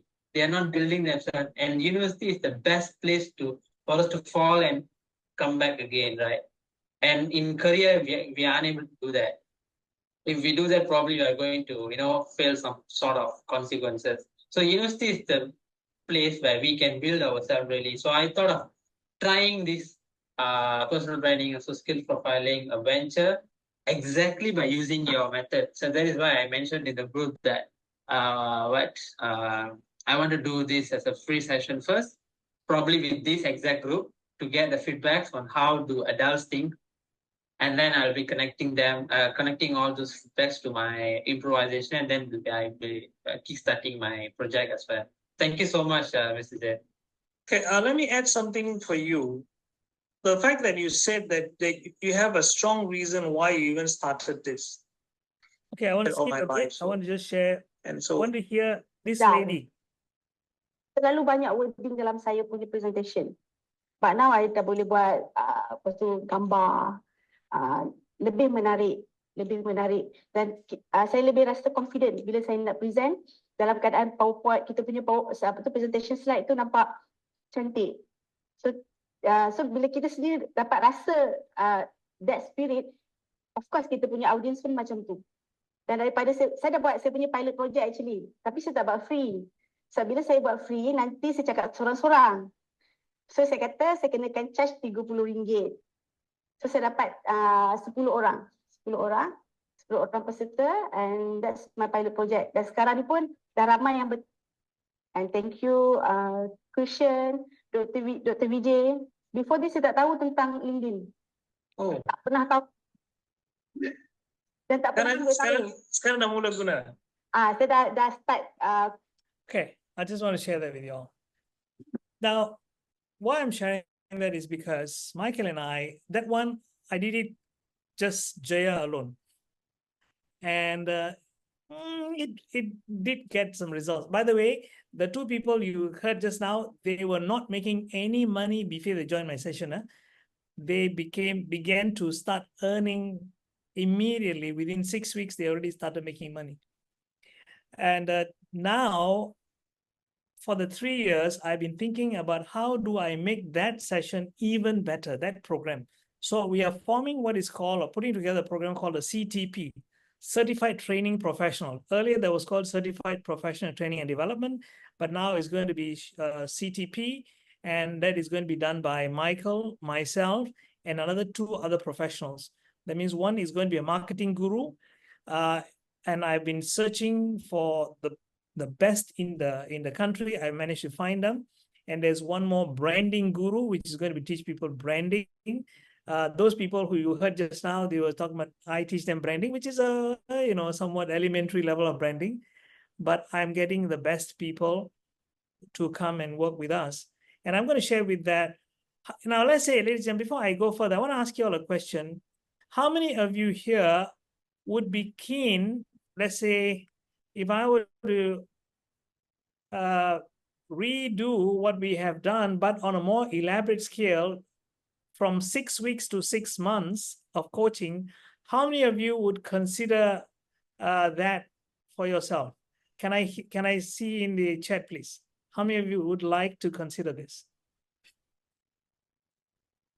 All right. Okay, great. I can see some of you are. But as I said, Michael and I, we have discussed at great length for, at least I've been thinking about this for 3 years now. And I sat down with Michael, we decided that we are going to do this for a very small group of people who are only serious, very serious people. We don't want to waste time. Even the last time you saw just now that the people who spoke, there were only 12 in the class. That is our ideal number. And we have said we want 12. The maximum we want is maybe 15, but 12 is an ideal number. 12 is, and just for information, we already got right now 9 people who have just signed up for our upcoming program. And I want to share with you a little bit about that program, okay, quickly. But first of all, how much can you earn as a professional trainer? For those who are wondering, if you're working with a training provider, you can, this is the average rate in the country. I'm not talking about the high end. Like, I don't charge 2,000. Even if I work training providers, my fee is higher. Michael's fee is not less than 4,000. Can I say that, Michael? That's the lowest he will go, even if it's a claiming HRDC. Am I right, Michael? Yeah, If he's not claiming HRDC, or if it's a public program, he will not charge anything less than 5,000. Okay, but let's not talk about Michael or myself kind of level of trainers. But if you are an average, because of course there's some trainers who are starting off, they even charge 1,000 ringgit, or they get paid 1,000 ringgit. But if you are decent in terms of knowledge and experience, and you're able to deliver, most important, deliver results, you can easily get 2,000 ringgit per day. And if you get 10 days of training in a month, that's already 20,000. Now let me ask you, ladies and gentlemen, isn't that a professional's earning in this country, 20,000? Yes or no? Right? Okay.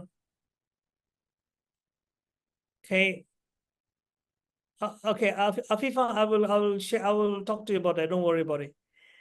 But if you decide to do the marketing yourself, or you become a training provider, you just register a company, or you start doing it and you get clients of your own, you know how much HRDC pays you?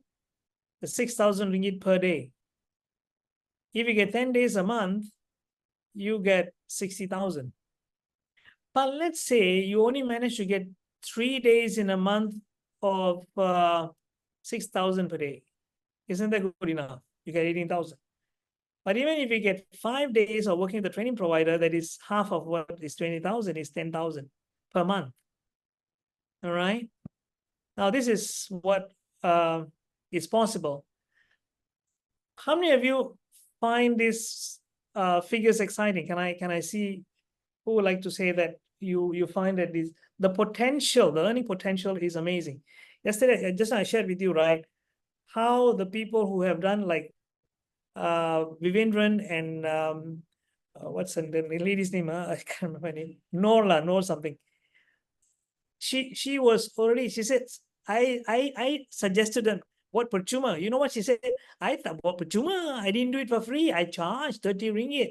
And I got 10 people coming, say 300. Then you didn't hear the second part where she says, banyak orang sekarang sudah tanya saya. A lot of people are asking. I said, now raise your fees.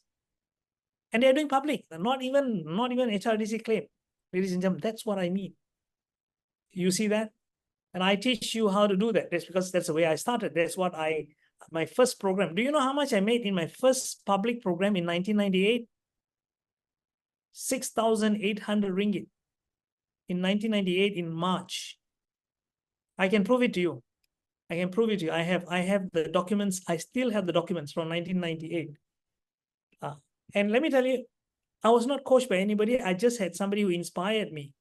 But here we are, here to coach you. So Afifa, if you say that you can't afford it, if this is what we mean by continuous learning.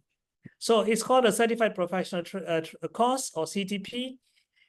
First of all, of course, it's a certification program. The certificate comes from USA. It's called from the Leadership Excellence International. You get a certificate signed, and from the USA, you'll get a professional certification. Second thing is that we will cover this. How do you create a career in training? A great career, become an exceptional trainer. How do you able to captivate? How do you use stories? How do you tell them? How do you wow your audience? How do you make them hungry for what you're teaching? How do you make them fall in love with you? Not so much to marry you, but to be able to say, I just love this training.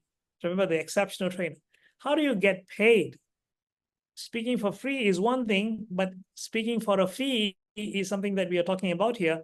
I'm not saying you should be making money all the time. You can still, like today's session is free. I'm not expecting all of you to come for our program, but the point is we still share. If you see the last time Michael and I, we shared so much. In fact, people can say, how come Joe, Michael and you share so much for free? I said, that's because we are passionate. No problem. You don't have to pay us. But of course, you want to continuously learn from us, you're most welcome to do so. So how do you attract clients and how do you look for clients? Now, this is where I've got to the experts. One is, his name is Maverick Fu. You can go and find him in LinkedIn and just look him up. Another one is called PK. He's a branding expert. I'm getting these people to come and share with you. And I was having somebody who's going to come and teach you how to use AI as a trainer. Okay, she'll be coming and helping you. And of course, how do you have this big mindset to make big money? How do you don't settle for 1,000, 2,000, or 10,000? How do you go into the six-figure income category eventually? Okay, I know, I've been there. Okay, when I started, I didn't know. In fact, my friends all scolded me. My wife has been telling me, better get a job.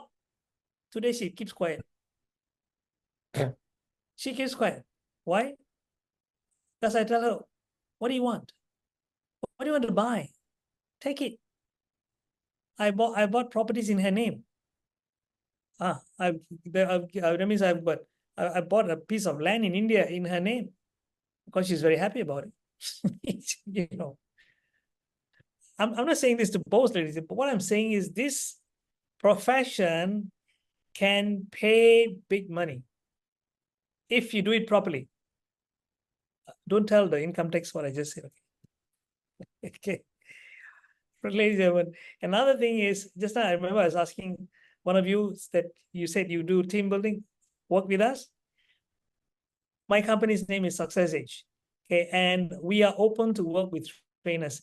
So if you are one of our coaches, where we coach you for 6 months, I know with that commitment, Michael and myself, we will polish you until you will become at least not, I won't say world class, but at least national class.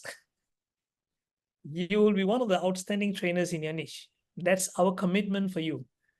And you know what? You'll be attracting business to you, and I will be open to discuss with you how we can work together. So what will you get? So you get 12 months of coaching with us for 2 weekends a month, 12 full days. That means at our center in Old Klang Road.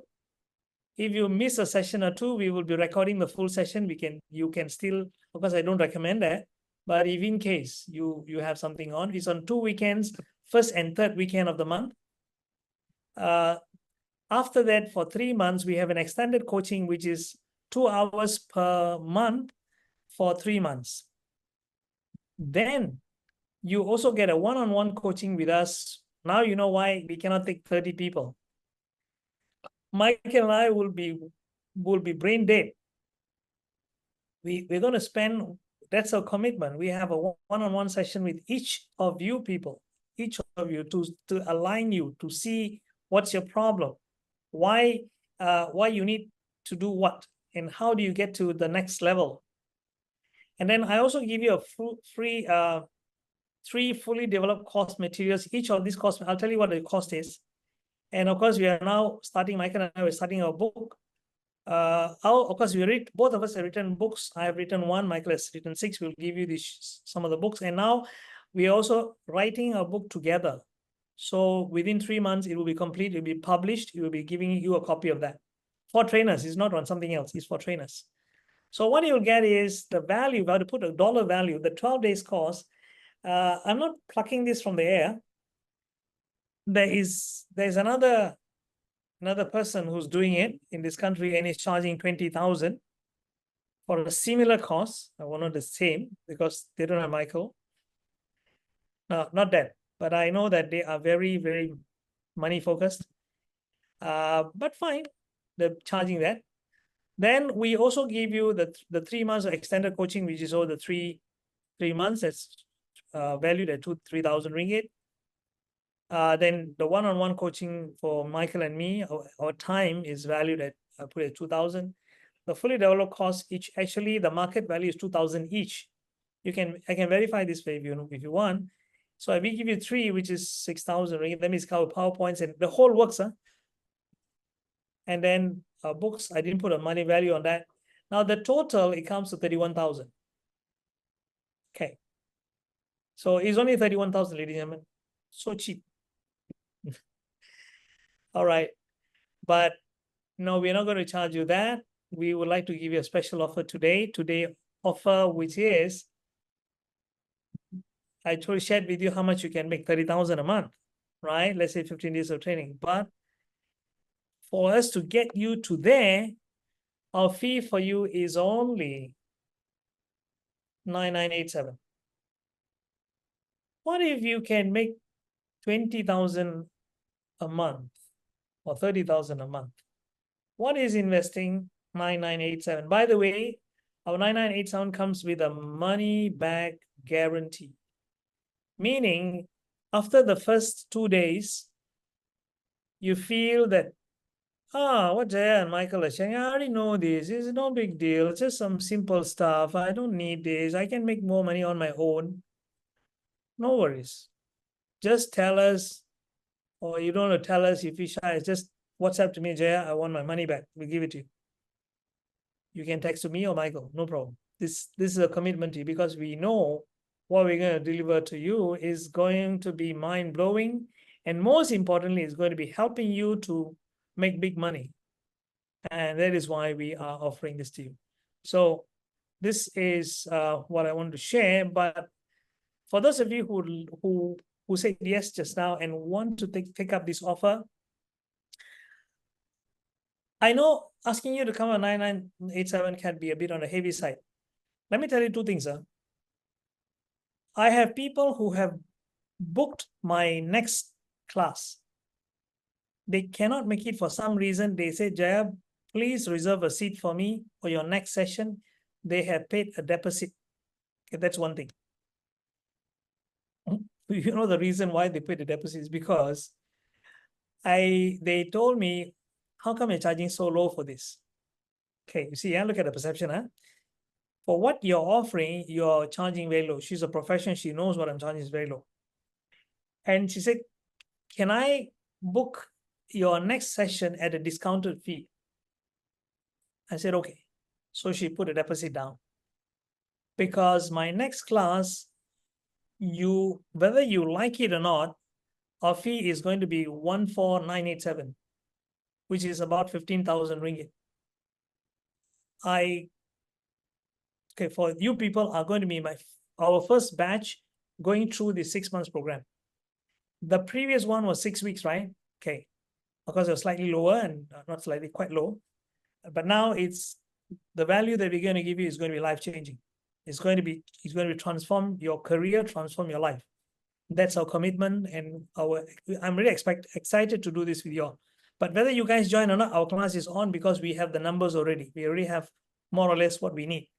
But if you can join it, it will be fantastic. So we want to offer this to you because Mike and I have already decided the next session is going to be 14,987, 15,000 ringgit, 13 ringgit less than 15,000. So that is it.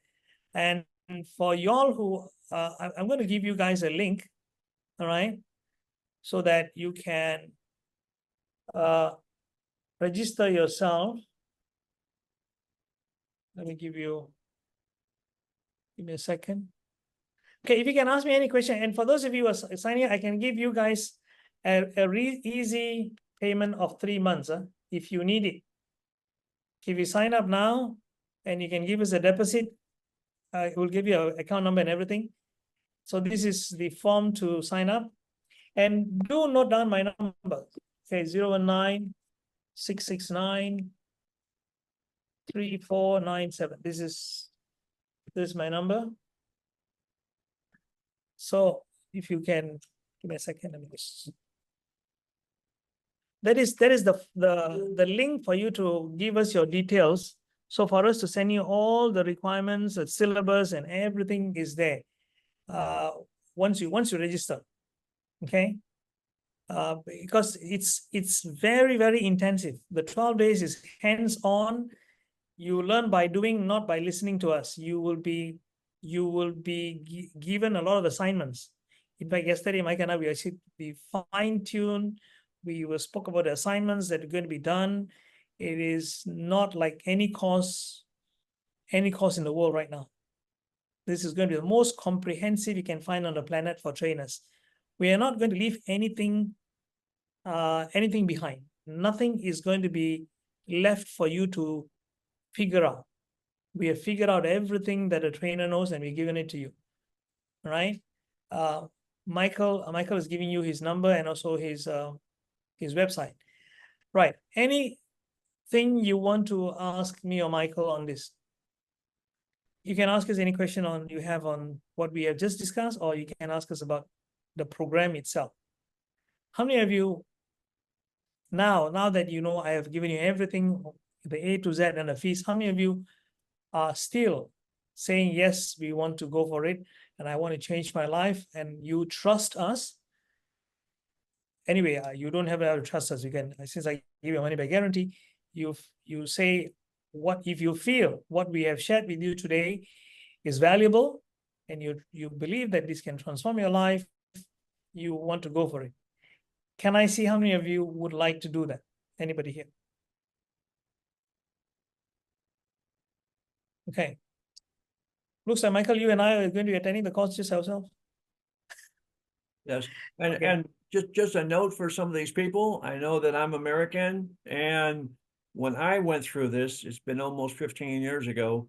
But when I went through this 15 years ago in the United States with Brian Tracy, now some of you know who Brian Tracy is, some of you may not. Very, very well known around the world. I had 5 days. That's all, not 12, but 5 days, 7,000 US dollars. That was 15 years ago. That's worth a heck of a lot more today. And that was just 5 days, not 12. And I know going through that and what Jay and I have built, what we have built is much more dynamic than what I got from Brian Tracy. Although it was a great class and helped me in my career, what we're giving is a lot more for a lot less. Okay, thanks, Michael. You see, what Michael was saying is that when you go for this kind of programs, they will teach you one thing, either to be a good speaker or how to be a good marketer. Right. If you think one of these is good enough, no, you need both. So this program is going to be covering skills, precise skills. My experience on how I have impacted audience. Now you saw what Jolie said, right? I became number one in class. How did I do that? How did I transform a young man from being he was already a good student, to be fair to him. But how did I make him a prize winner, a scholarship winner? How did I do that? I got tons of testimonies like this. I've just shared one or two with you. I'll share you how. And we'll share with you, how do you get that kind of testimonies? How do you leverage on people's, we call it social proof. So the marketing aspect, how do you stand there and be confident every time? How do you go on the stage and say, that's me. I am going to transform your life. And not only you say that, but you transform people's lives. So that is what I'm here. And Michael and I, we are committed, totally committed. For when you come and join our class, you will have us, 100% of us. You can pick our brains. You can ask us every question. Not that I didn't say you can also ask me questions now. But what I'm saying is, that's when you are going to see the transformation happen. So if you want that transformation, if you don't want to take 10 years and say, yeah, I made it as a trainer, oh, I decided not to be a trainer, whatever it is, you know what? It took me for 28 years to be here where I am today. So this is what we like to offer you. And click on the link there and register. And then we will see you on those days. Is there any questions you want to ask us, you can ask us. But if you find that the money is a little bit on the of a stumbling block for you, and you feel that, oh, I cannot come up with so much of cash, or firstly, we take credit card, no problem. But even that could be a bit tough for you. If you want to give us some 3 installments, we trust you. We will take an installment payment of 3 installments. There's some who have paid us cash. Some who did say that they would love this, but they just cannot afford it. We understand that. So there's another option for you, because you're going to be with us for 6 months anyway.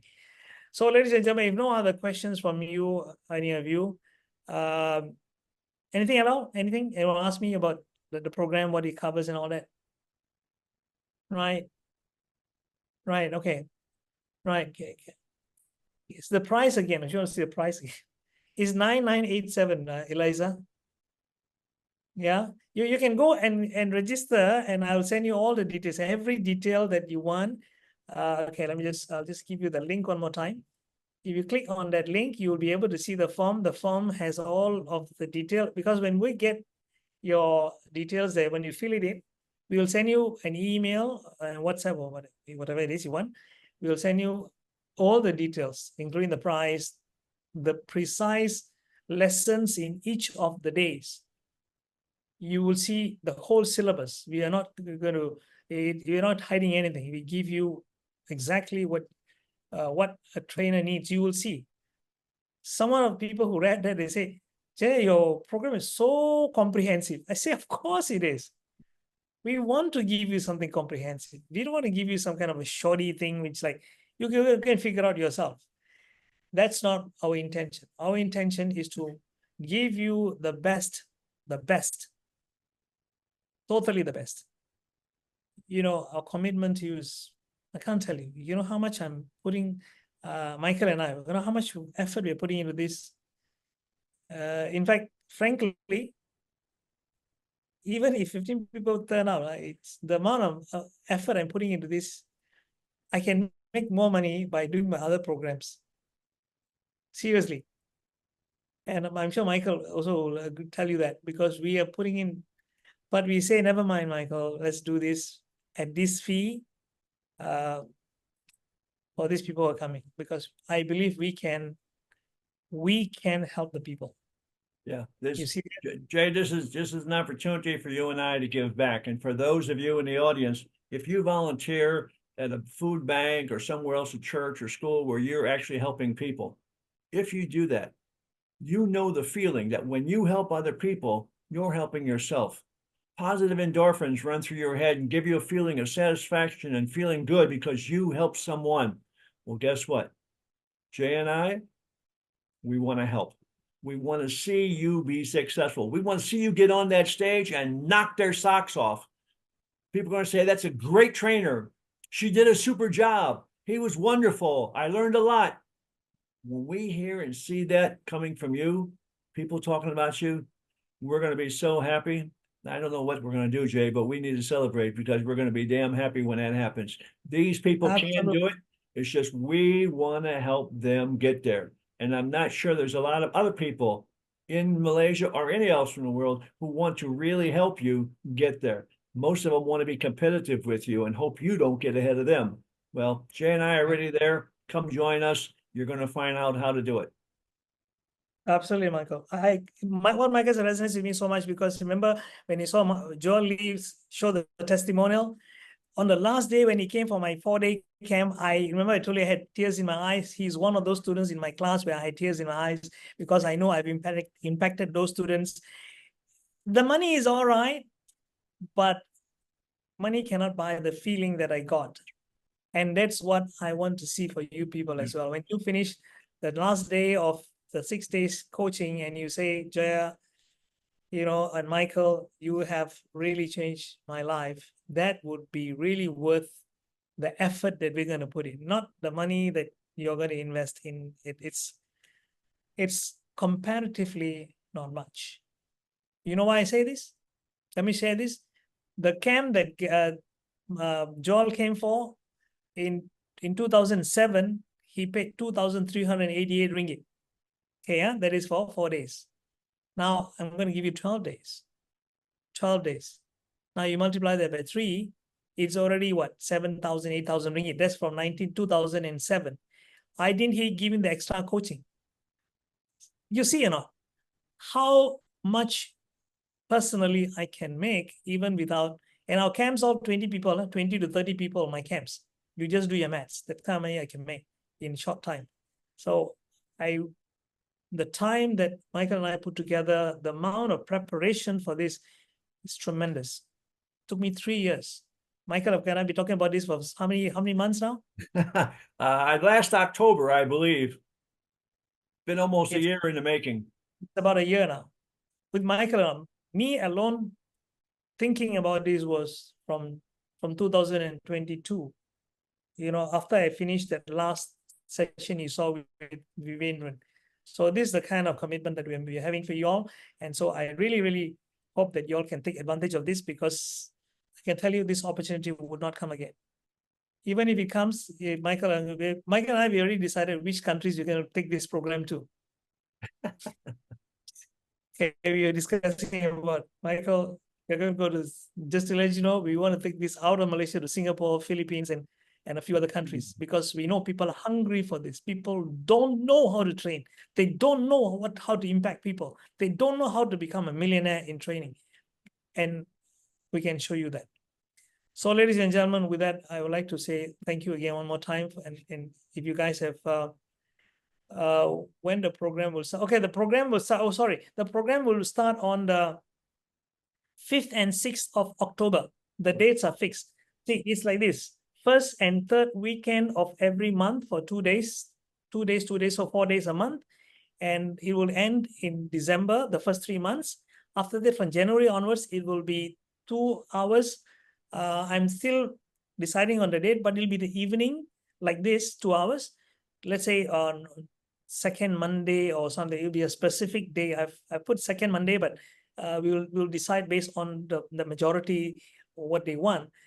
Say many people say I can't come on a Monday, then we'll probably shift it to Tuesday or Wednesday. But every session will be recorded. So in case, even if you miss anything, you will still be able to catch the recording. The physical classes as well. And you know what? Recording the physical classes is going to cost us a lot of money. We're going to get professional recording people to record our program. And for you, to make sure that you don't miss, even if you miss something, you can still get to watch us and learn from that. This is the kind of commitment we have for you. Most courses, they don't give you a recording. You know that? They don't give you a recording. We'll give you a PowerPoint, we give you a recording, everything, A to Z. We won't hold anything back. That is our commitment. Nothing will be held back. We don't hold secrets. I'm sure Michael is like that. I don't keep secrets. I just share as much as I can. Right. If I know this can help someone, I'm an open book, so to speak. Right. So that's what I want to share. So Jay, I'd like to make one more comment before we close. And those Yes. coaching sessions starting in January, those coaching sessions, you already have the training. You will already know it. What we're going to be doing is polishing your stone. We're going to let you ask us the questions that you ran into or you didn't understand quite clearly, and we're going to polish the stone. We're going to make you shine. Those next 3 months, after the first 3 months, those are the times that we're going to be polishing. You're going to be asking us the tough questions and asking us what to do. We're going to be polishing that stone because we want to see you succeed. So those will be very, very valuable. Yeah, Michael, interesting. You keep triggering my thoughts.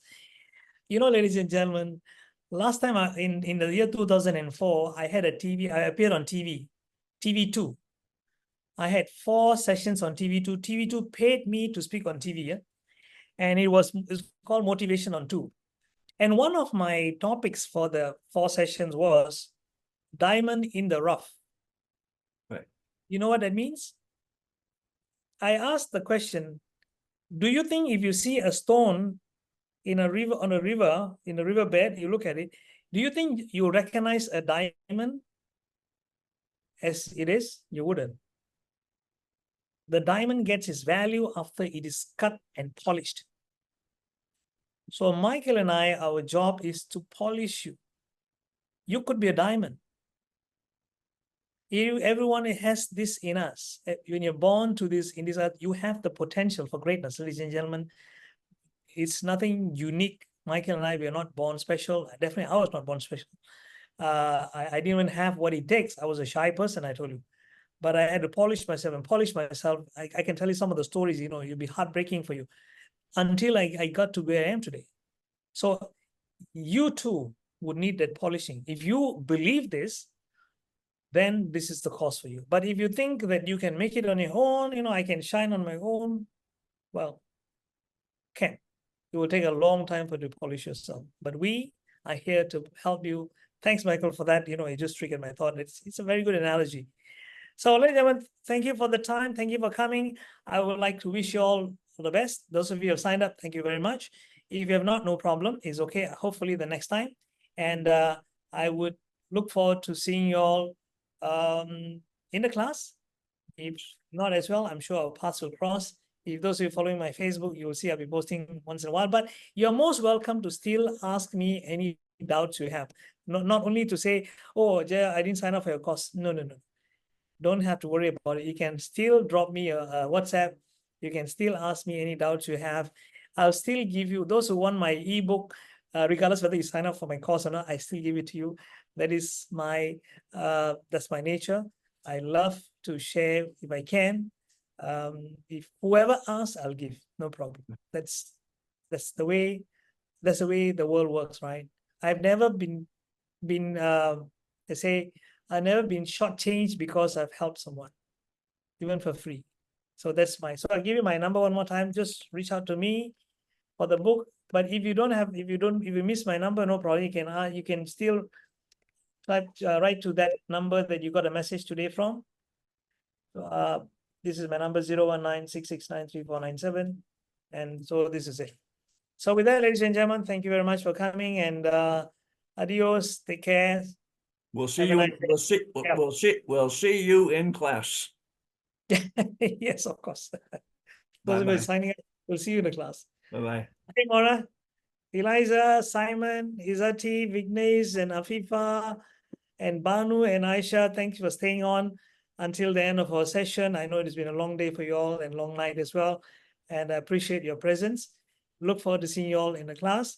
But even if it's not, have a great time.